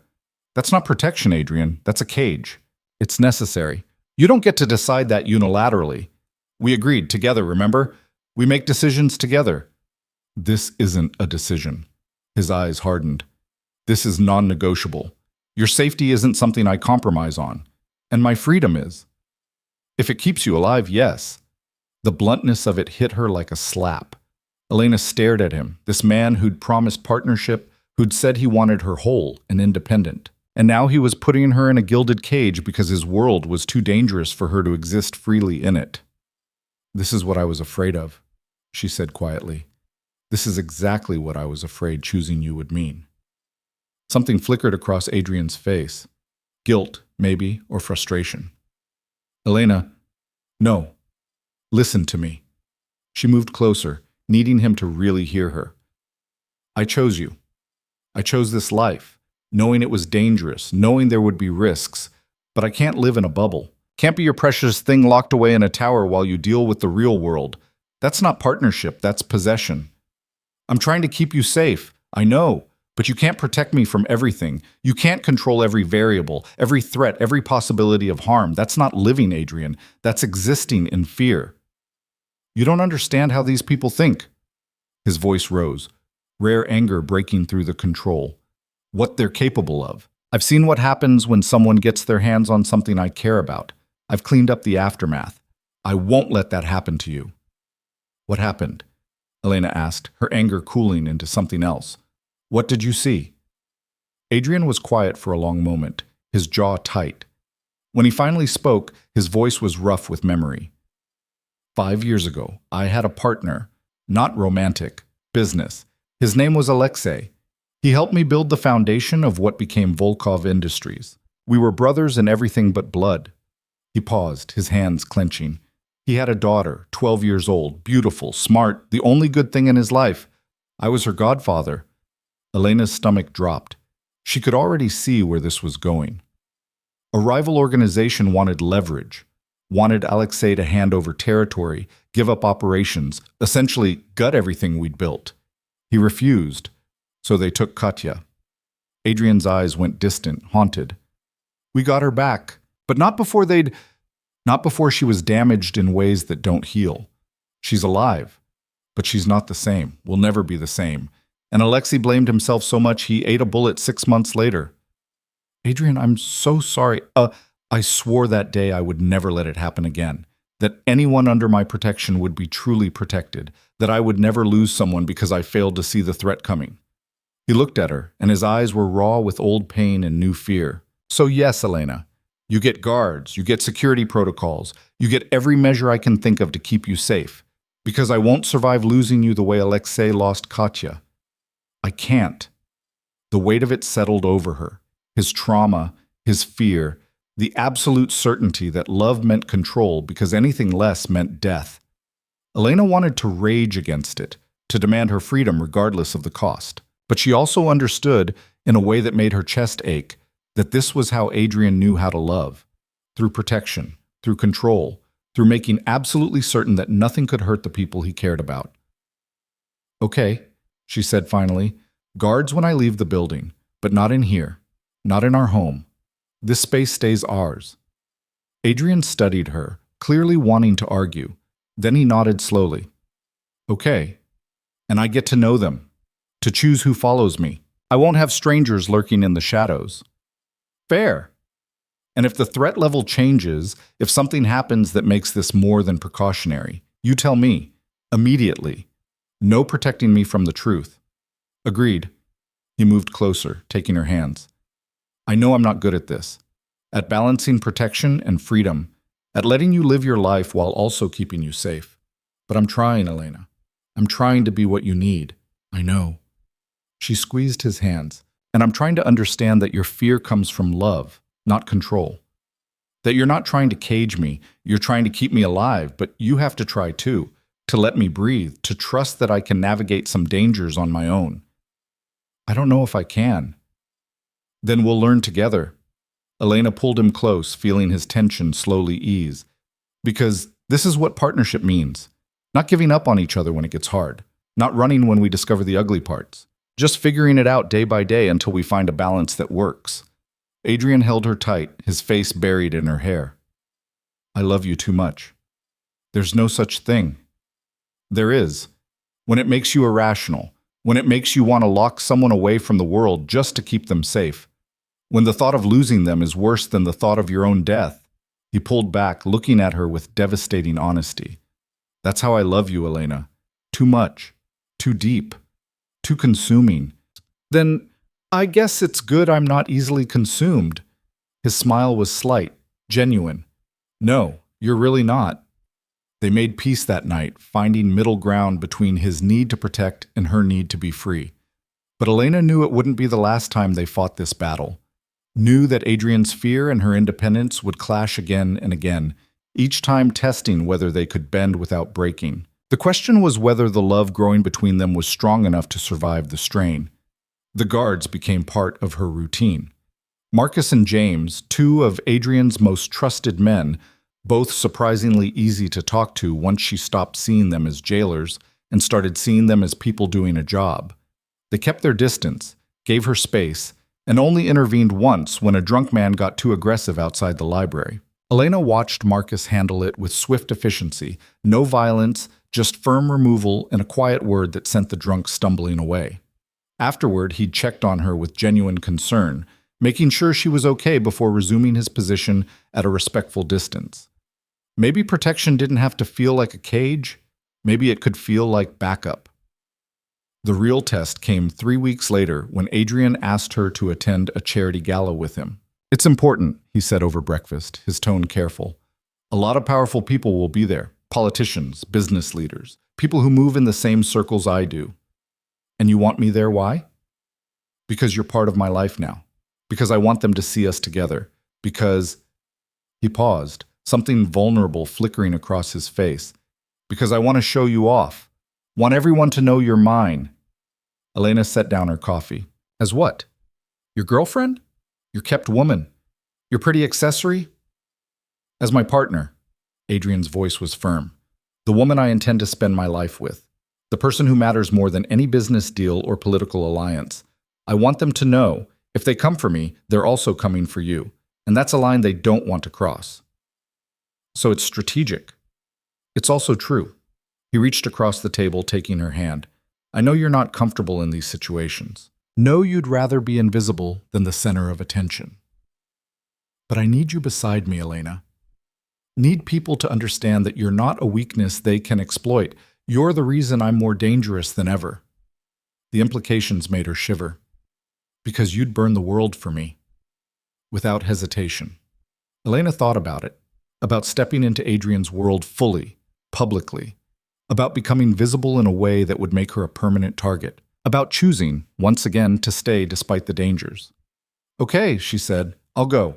But I need something to wear that doesn't scream bought and paid for. Adrian's smile was slow, triumphant. Already taken care of. There's a stylist coming this afternoon. Pick whatever you want. My only request is that you look like yourself, not what you think these people expect. The stylist turned out to be a woman named Vera, who took one look at Elena and immediately started pulling dresses that were elegant but not flashy, sophisticated but not showy. Deep emerald green that brought out her eyes, midnight blue that made her skin glow, crimson that was bold without being vulgar. Elena chose the emerald. It fit like it was made for her, which Vera assured her it would be after alterations. Not too revealing, not too conservative, just right for a woman who belonged in that world but wasn't trying to prove it. The night of the gala, Elena stood in front of the mirror and barely recognized herself. The dress transformed her, made her look older, more sophisticated. Professional hair and makeup that enhanced rather than masked. Jewelry that Adrian had insisted on, emerald earrings that matched the dress, a delicate gold bracelet that had belonged to his mother. You look incredible, Adrian said from the doorway, and the raw want in his voice made her blush. I look expensive. You look like yourself, just amplified. He moved behind her, meeting her eyes in the mirror. Are you ready for this? No, but I'm doing it anyway. The gala was held in a hotel ballroom that dripped wealth and power, crystal chandeliers, champagne flowing like water, people in designer clothes making deals that would reshape industries. Elena felt completely out of her depth within seconds of walking in, but Adrian's hand on her lower back steadied her, his presence beside her a constant reminder that she wasn't alone in this. They moved through the crowd together, Adrian introducing her with pride that felt both genuine and strategic. This is Elena Voss, my partner. Not girlfriend, not date, partner. The word did something to the way people looked at her, shifted her from accessory to person of consequence, made them pay attention instead of dismiss. Elena met politicians who smiled with dead eyes, business leaders who assessed her worth in seconds, socialites who looked her up and down and clearly found her wanting.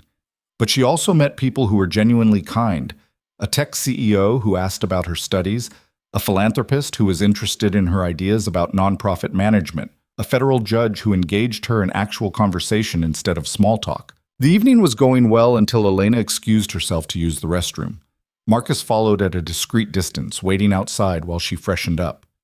Inside the ornate bathroom, she was alone for exactly 30 seconds before another woman entered. Late 30s, stunning in black silk, with the kind of casual elegance that came from old money.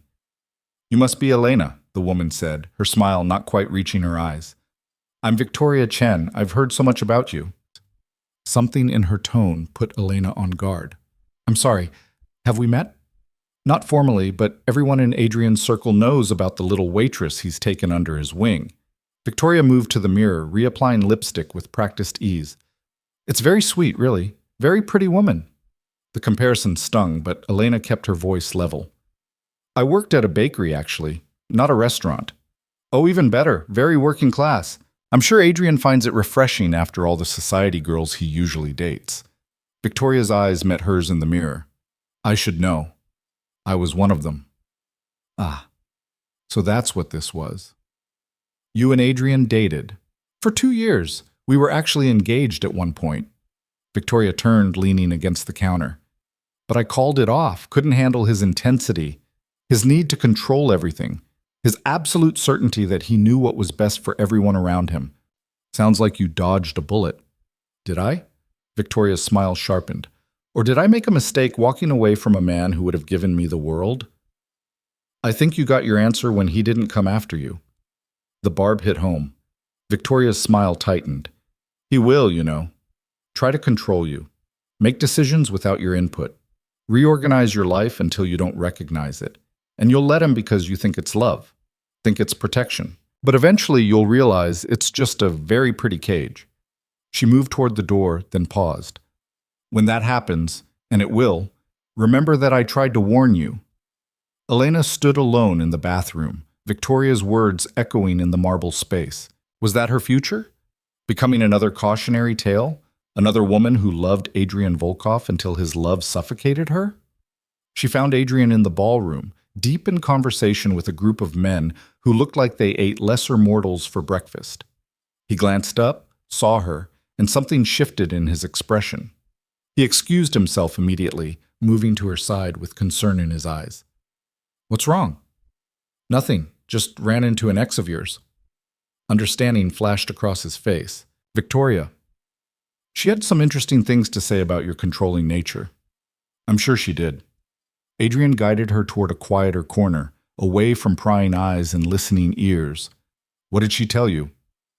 That you'll try to control me, reorganize my life, put me in a cage. Elena looked up at him.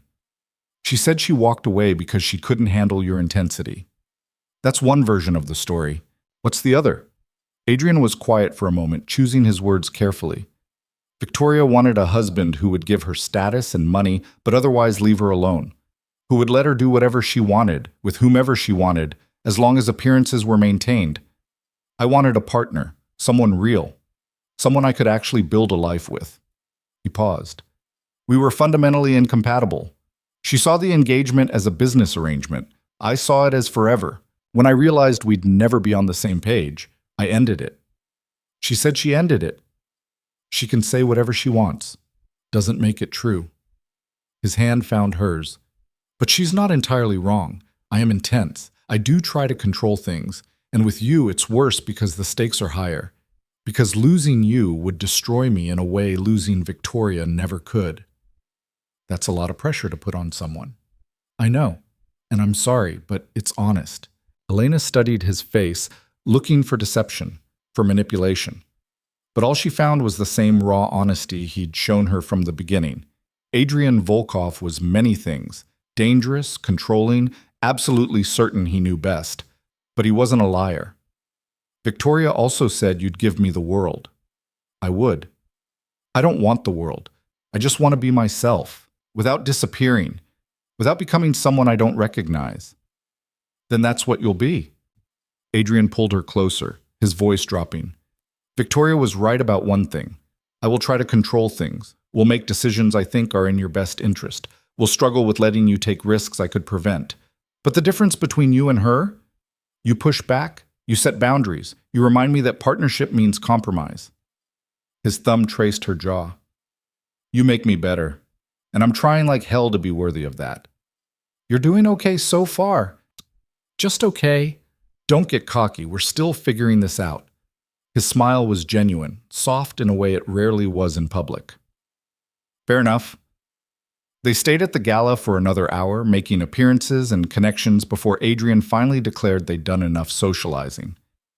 In the car on the way home, Elena kicked off her heels and leaned against him, exhausted but satisfied. You did well tonight, Adrian said, his arm around her shoulders. Everyone was impressed. Everyone was judging me. That too. But you handled it perfectly. Didn't try to be someone you're not. Didn't let them intimidate you, just existed with confidence and grace. He pressed a kiss to her temple. I was proud of you. The words warmed her more than they should have. It was harder than I expected. All those people, all that scrutiny. It gets easier. Eventually you stop caring what they think. Do you stop caring? About most of them, yes. The only opinion that matters to me is yours. Elena tilted her head to look at him. What if my opinion is that you're an overbearing control freak who needs to learn when to let go? Then I'd say you're absolutely right and I'm working on it.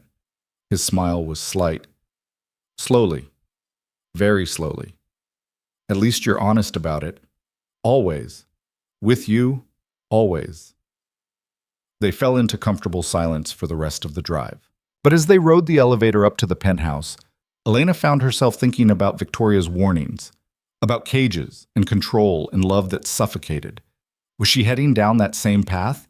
Would she wake up one day and realize she'd traded one kind of prison for another? But then Adrian took her hand as they walked inside, helped her out of the dress with reverent care, and held her close while they stood on the terrace watching the city lights. And Elena realized the difference between her and Victoria was simple. Victoria had wanted safety without sacrifice, comfort without cost, love without the work. Elena wanted partnership, real, messy, complicated partnership where they fought and compromised and challenged each other to be better than they'd be alone. It wouldn't be easy. Would probably be the hardest thing she'd ever done.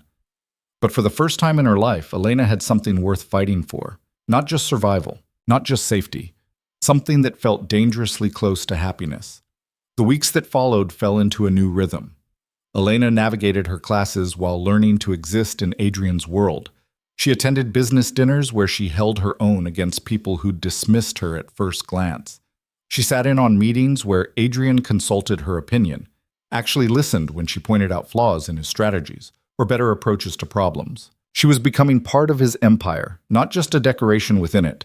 But the real shift came the night Adrian came home late, his shirt bloodied and his knuckles raw. Elena looked up from her textbook, alarm flooding through her. What happened? Nothing you need to worry about. He headed straight for the bathroom, but she followed. Adrian, talk to me. He paused at the bathroom door, his jaw tight. Then he sighed, the fight going out of him. Viktor Kozlov, the man Marcus tried to sell you to. He's been making moves again, testing boundaries. Tonight, he crossed a line. Adrian's voice was hard. So I reminded him what happens when people threaten what's mine. Elena stared at the blood on his shirt. His or Victor's, she couldn't tell. Did you kill him? No. But I made my point. He met her eyes. This is who I am, Elena. This is what my world looks like. Violence and threats and blood on expensive shirts. If you can't handle that, take off your shirt. What? Your shirt. Take it off. Let me see if you're hurt. Adrian studied her for a moment, then slowly unbuttoned the ruined shirt. Underneath, his torso was bruised but not seriously injured. Elena went to the medical kit. She knew where it was now, had used it herself for minor cuts and scrapes, and pulled out supplies. Sit, she ordered. He sat. Let her clean the cuts on his knuckles with steady hands. Let her check his ribs for breaks. Let her fuss over him in a way that probably made him uncomfortable, but that she needed to do anyway. You could have been killed, she said quietly. I wasn't. But you could have been. And I would have just... What? Waited here wondering why you didn't come home? Adrian caught her hand, stilling their movement. I'm sorry. I should have told you where I was going. Should have let you know I'd be late. That was wrong. I don't need a play-by-play. But I need to know you're okay. Need to know that if something happens, if you don't come home, someone will tell me. Her voice cracked. I can't just exist in ignorance, Adrian. Can't pretend you don't do dangerous things. If I'm in this with you, I'm in all of it. The good and the ugly and the terrifying. You want to know about the violence. I want to know about your life. All of it. So he told her. About Victor's latest attempt to expand into Adrian's territory. About the warehouse meeting that had turned confrontational. About calculated violence used to send a message without starting a war. About the delicate balance between showing strength and provoking retaliation. Elena listened without judgment, without flinching, just absorbed it, processed it, accepted it as part of the reality she'd chosen. Thank you, she said when he finished, for trusting me with the truth. Thank you for not running from it. She finished bandaging his hands, then pressed a kiss to his bruised knuckles. I meant what I said. I'm in this, which means I'm in all of it. The empire and the violence and the danger. I won't love you less because your hands get bloody protecting what's yours. Adrian pulled her into his lap, holding her close. I don't deserve you. Probably not, but you're stuck with me anyway. His laugh was soft against her hair. Best trap I ever walked into. They sat there in the bathroom, holding each other, both knowing they'd turned a corner, that this was what partnership looked like in Adrian's world, accepting the violence, understanding the necessity, and still choosing each other despite the cost. It wasn't perfect. It wasn't safe. But it was real. And real was all Elena had ever wanted. The proposal came on a Thursday morning, 3 months after the night Adrian came home bloody. Elena woke to find him already awake, propped on one elbow, watching her with that intensity that still made her breath catch. Morning light filtered through the windows. She'd moved into his room 2 weeks ago, unable to maintain the pretense that they slept separately when she ended up in his bed most nights anyway. "You're staring," she mumbled, still half asleep. "I'm memorizing." "You've had 3 months to memorize. I think you know what I look like by now." "Not like this. Sleep soft and warm in mine." His finger traced her jaw. "Marry me." Elena's eyes snapped open. "What?" "Marry me," Adrian repeated, completely serious. "Not eventually, not someday. Now, soon as possible." She sat up, suddenly very awake. "Adrian, we've only been together for 4 months, I know. I also know that I've loved you for 2 years, that I've wanted you since the moment I saw you, that every day with you makes me more certain than the last." He sat up as well, taking her hands. "I don't need more time to know you're it for me. You're everything, and I want to make it official." "This is insane. People don't get married after 4 months. People in our situation do. People who've already chosen each other completely. People who know exactly what they're signing up for." His grip tightened. "I'm not asking you to be my wife on a whim, Elena. I'm asking because I want the world to know you're protected by more than just my word. Want legal ties that make you untouchable. Want your name attached to mine so permanently that no one will ever question where you belong. So it's strategic. It's also love." Adrian's voice softened. "I want to wake up every morning knowing you're my wife. Want to build an empire with you, not just for you. Want to spend the rest of my life making sure you never feel invisible again. That's not strategy. That's certainty." Elena's heart hammered against her ribs. Marriage. Legal commitment to a man who'd reorganized her entire existence. Permanent ties to a world of violence and power and danger. It should have terrified her. Instead, she felt something else. Relief. Rightness. Like this was the inevitable conclusion to a story that had started the moment she got in his car. "I need to think about it," she said. Adrian's jaw tightened, but he nodded. "How long?" "I don't know, a few days? A week?" "Take the time you need, but Elena..." He leaned in, his forehead resting against hers. "I'm not asking you to give up anything. Not your independence, not your dreams, not your identity. I'm asking you to build a life with me where you can have all of those things and also have this. Us. Forever." "You make it sound so simple." "It is simple." "Do you love me?" "Yes." The admission came easier than it should have. Somewhere in the past months, her falling had become landing. Her maybe had become absolutely. "Do you want to spend your life with me?" "Yes." "Then marry me. Everything else is just details we'll figure out together." Elena pulled back, studying his face. "What if I say no? What if I need more time to be sure?" "Then I'll wait, however long it takes. But I won't stop asking. Won't stop wanting this. Won't stop believing that we're meant to end up here." His smile was slight. "I'm patient when it matters, and you matter more than anything." She believed him. That was the dangerous part. She absolutely believed every word. "I'll think about it," Elena said again, and Adrian let her go, trusting her to come to the right answer in her own time. Elena spent the next 2 days in a state of constant internal debate. Marriage to Adrian Volkov meant security, protection, a life of comfort and power. But it also meant permanent ties to his world. Becoming Elena Volkov, the crime lord's wife, accepting that violence and danger would always be part of her existence. She called the one person she thought might understand. Vera, the stylist who'd become an unexpected friend over the past months, met her for coffee at a cafe far from Adrian's usual territories. They sat in a corner booth, and Elena laid out the situation with brutal honesty. "He asked you to marry him after 4 months?"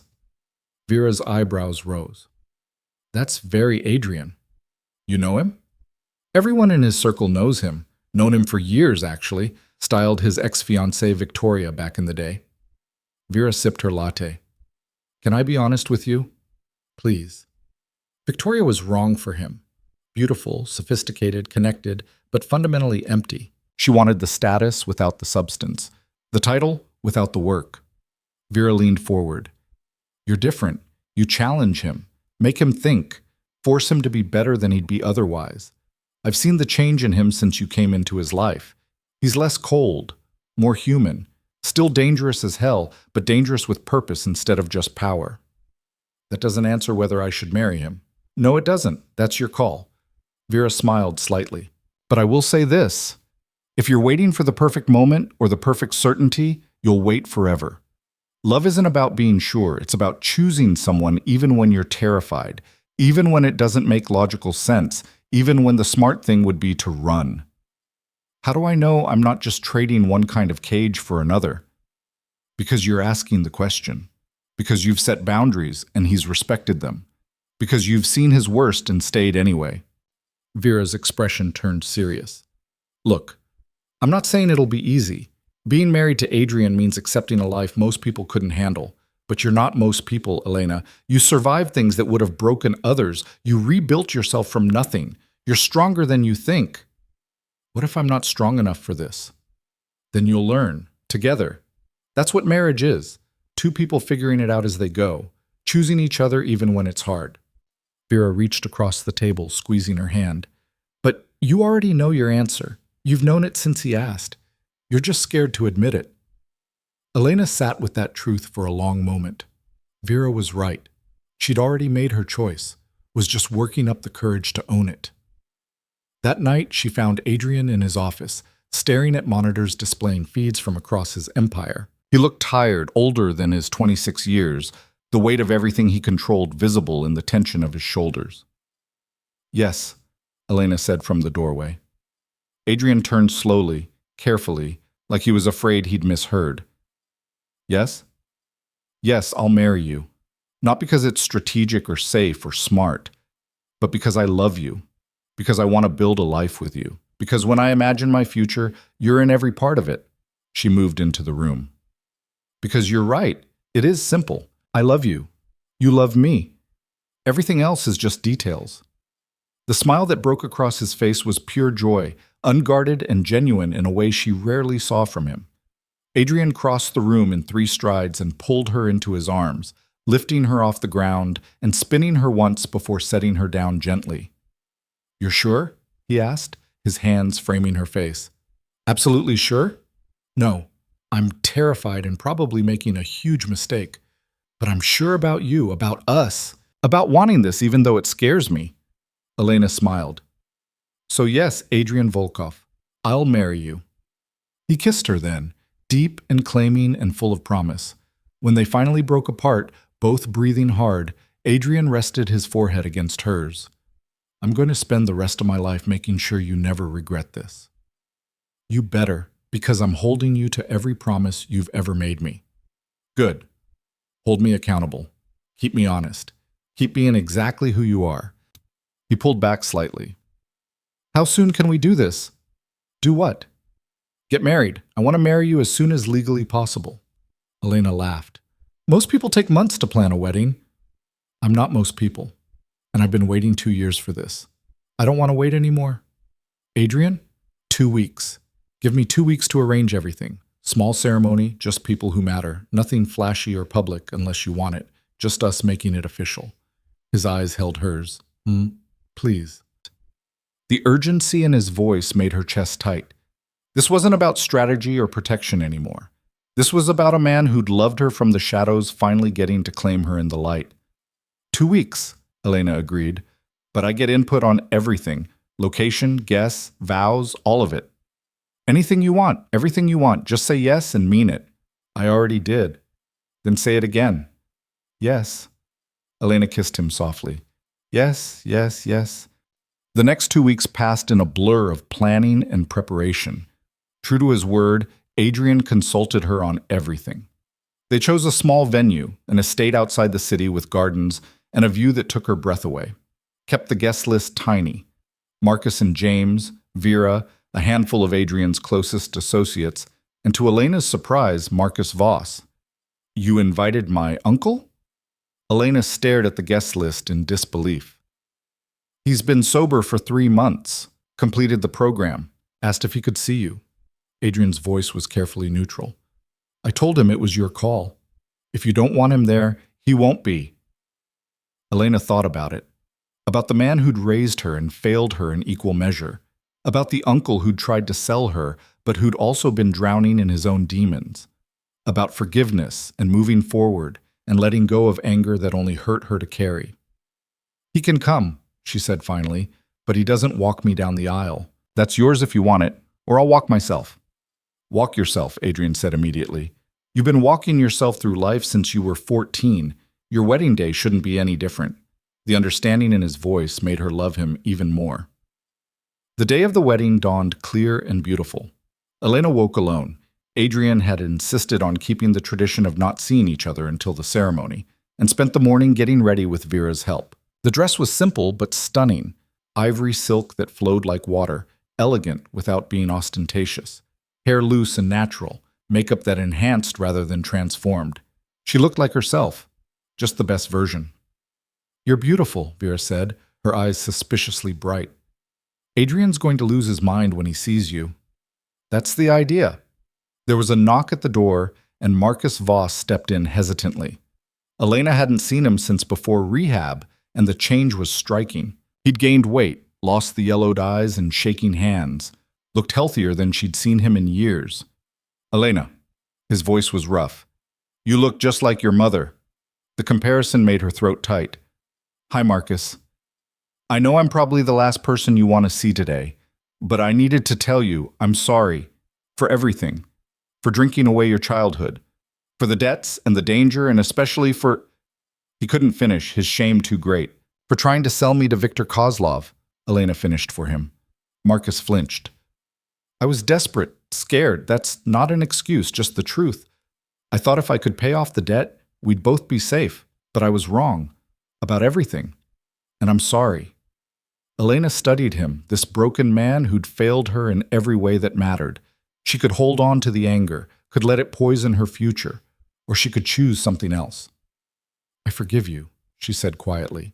Not because you deserve it, but because I do. Because I'm starting a new life today, and I don't want to carry old anger into it. She paused. But we're not family anymore, Marcus. We're just two people who survived the same tragedy, and that's all we'll ever be. Relief and grief warred across his face.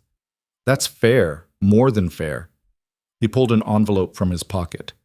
Your mother wanted you to have this. I was supposed to give it to you when you turned 18, but I wasn't in a good place. Found it recently in storage.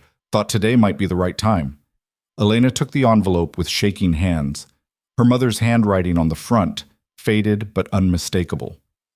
To my Elena. For your wedding day. Tears blurred her vision. Thank you.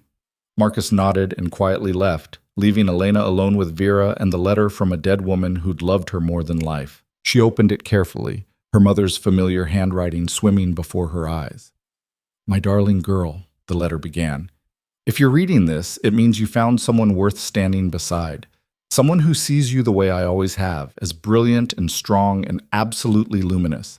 I'm so proud of you, so grateful that you survived the hard years and found your way to happiness. Remember that love isn't about being saved. It's about choosing someone who helps you save yourself. Be brave, my Elena. Be fierce. Be unapologetically yourself. And know that wherever I am, I'm celebrating with you. All my love. Always. Mom. Elena pressed the letter to her chest, crying and laughing in equal measure. Vera handed her tissues and held her while she composed herself. She'd be so proud of you, Vera said quietly. I hope so. Elena wiped her eyes carefully, preserving her makeup. I really hope so. The ceremony was small and perfect. Gardens in full bloom, chairs arranged in intimate rows, music playing softly as guests took their seats. Elena stood at the back watching Adrian wait for her at the altar, and felt her heart expand with certainty. This was right. This was real. This was choosing love over fear, partnership over safety, a complicated future over a simple past. She walked down the aisle alone, just as she'd insisted. Not because she had no one to give her away, but because she'd always belonged to herself. This wasn't a transaction or a handoff. This was her choice, her step forward into a future she was building with her own hands. Adrian's face when he saw her made every doubt, every fear, every moment of uncertainty worth it. He looked at her like she was a miracle, like she was everything. The ceremony itself was brief. Simple vows they'd written themselves, promises to choose each other daily, to challenge and support and love through whatever came. No religious overtones, no traditional scripts, just two people standing before witnesses and pledging their lives to each other. I, Adrian Volkov, take you, Elena Voss, as my wife, my partner, my equal. I promise to respect your independence, value your voice, and never make you feel invisible. I promise to be worthy of your trust, your faith, your love. I promise to choose you every day, in every way, for the rest of my life. I, Elena Voss, take you, Adrian Volkov, as my husband, my partner, my choice. I promise to push back when you need it, stand beside you when you don't, and love you through the messy, complicated reality of who you are. I promise to build a life with you that honors both of us. I promise to choose you every day, even when it's hard, for the rest of my life. The rings were simple, matching platinum bands engraved with words only they would understand. Seen, chosen, mine. I now pronounce you husband and wife, the officiant said, smiling. You may kiss your bride. Adrian pulled her close and kissed her thoroughly, claiming her in front of everyone who mattered, making it absolutely clear that she was his and he was hers, and nothing would ever change that. The small reception that followed was filled with genuine joy. Even Marcus, standing awkwardly at the edges, seemed genuinely happy for her. Elena danced with her husband, under string lights as the sun set, feeling more free than she'd ever felt in her life. Happy? Adrian murmured against her ear. Terrified. Elated. Absolutely certain I'm exactly where I'm supposed to be. Good, because you're stuck with me now, legally. Best trap I ever walked into. Elena echoed his words from months ago and felt his smile against her skin. They left the reception early, stealing away to the penthouse that was now officially theirs. Not his, not a place she was staying, but home in every sense of the word. In the quiet of their bedroom, Adrian carefully removed her dress, worshipping every inch of exposed skin with reverent attention, made love to her with a tenderness that made her cry, whispering promises and praise until she shattered in his arms. Afterward, they lay tangled together, Elena's head on his chest, listening to his heartbeat steady and sure beneath her ear. I never thought I'd have this, she said quietly. A home, a partner, someone who actually sees me. You always deserved it. You just needed someone patient enough to wait for you to believe it.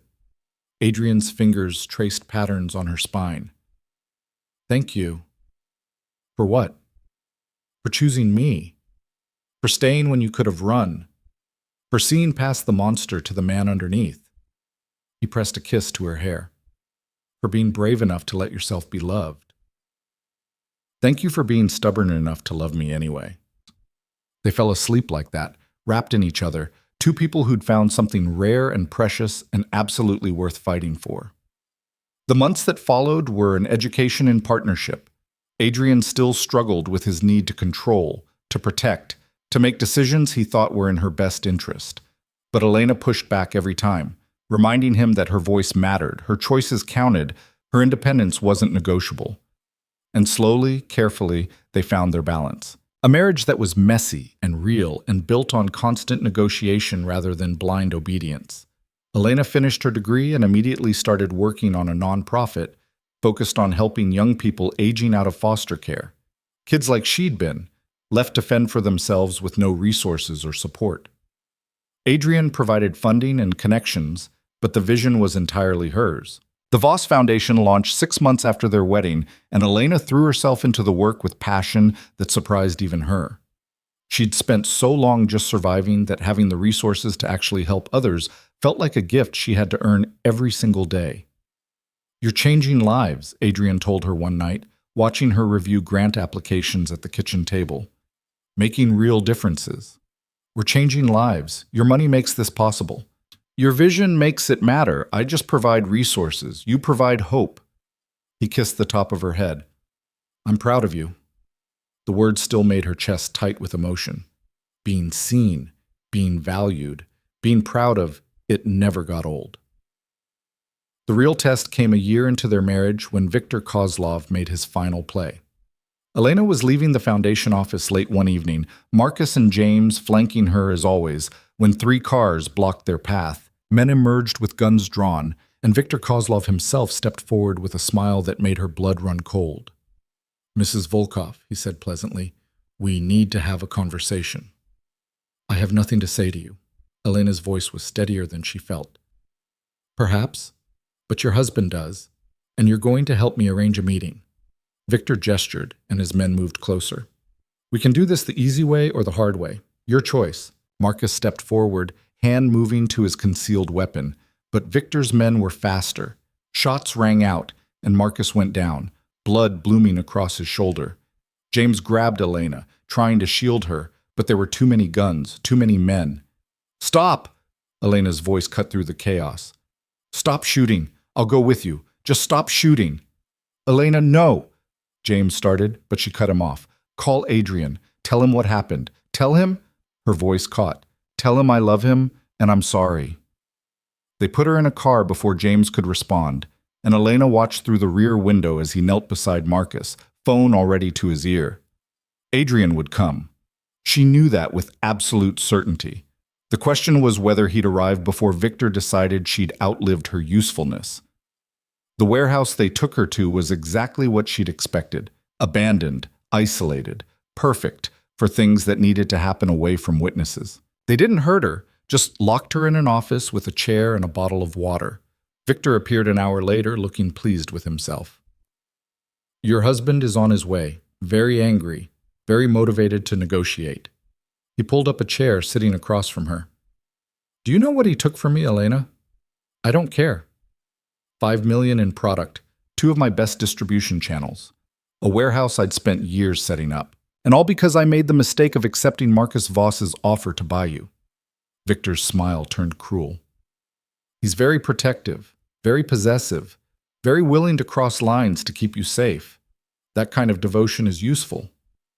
You won't get what you want. Adrian doesn't negotiate."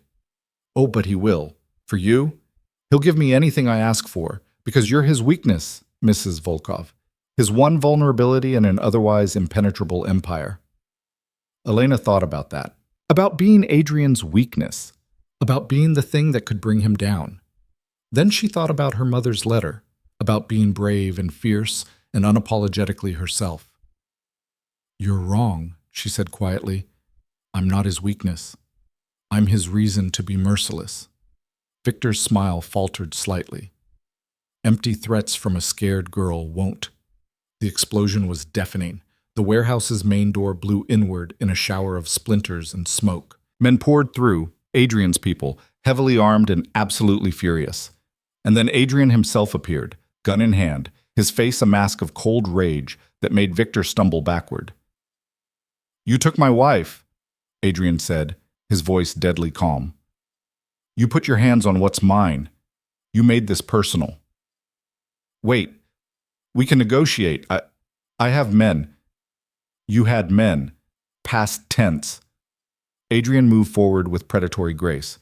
"I gave you so many chances, Viktor, so many warnings, but you kept pushing, kept testing, kept thinking I wouldn't actually go to war over territory or product or business disputes." He stopped directly in front of Viktor, and Elena saw murder in his eyes. "But this isn't business. This is personal, and I don't show mercy when it comes to my wife." Elena watched as Adrian's people systematically dismantled Viktor's operation, watched her husband orchestrate violence with cold efficiency, watched him become exactly what he'd always been, a powerful, dangerous man who protected what was his without hesitation or remorse. When it was over, Adrian came to her, his hands gentle, despite the blood on them, checking her for injuries with frantic care. Are you hurt? Did he touch you? I swear I'm fine. Elena caught his face, making him look at her. I'm okay. You came. Of course I came, you're everything. He pulled her close, his entire body shaking with adrenaline and relief. When James called, when he said they took you, I've never been that scared in my life. I knew you'd come. Always. No matter what. If someone takes you, I will burn the world to get you back. He pressed his forehead to hers. You're my line, Elena. The one I won't let anyone cross. They left the warehouse hand in hand, stepping over debris and destroyed lives. Two people who'd chosen each other despite and because of the darkness they carried. In the car on the way home, Elena finally asked the question that had been burning in her mind. Victor, what happened to him? He's alive, for now. In custody of some very unfriendly people who will make sure he never threatens you again. Adrian's voice was hard. I kept my promise. I don't kill unless absolutely necessary, but I do make examples of people who cross certain lines. And I'm a line. You're the line. The only one that truly matters. Elena processed that. Processed what it meant to be married to a man who would destroy empires to keep her safe, who saw her as worth protecting at any cost. I'm not afraid, she said quietly, of your world, of the violence, of the danger. I'm not afraid anymore. You should be. It's a reasonable response to puts. I'm not afraid, she repeated, because I know you'll always come for me, because I trust you to keep me safe, because we're partners in this, all of it, the good and the brutal and everything in between. Adrian looked at her with something close to wonder. How are you real? I'm not. I'm just a girl who got lucky enough to be seen by the right person at the right time. No, you're the woman who saved me from becoming a monster, who reminds me every day that power should have purpose, who makes me want to be better than I have any right to be. He took her hand, pressing a kiss to her wedding ring. You're my redemption, Elena, my reason for everything. Then let me be your partner instead. Redemption is too much pressure. His smile was genuine, soft. Deal.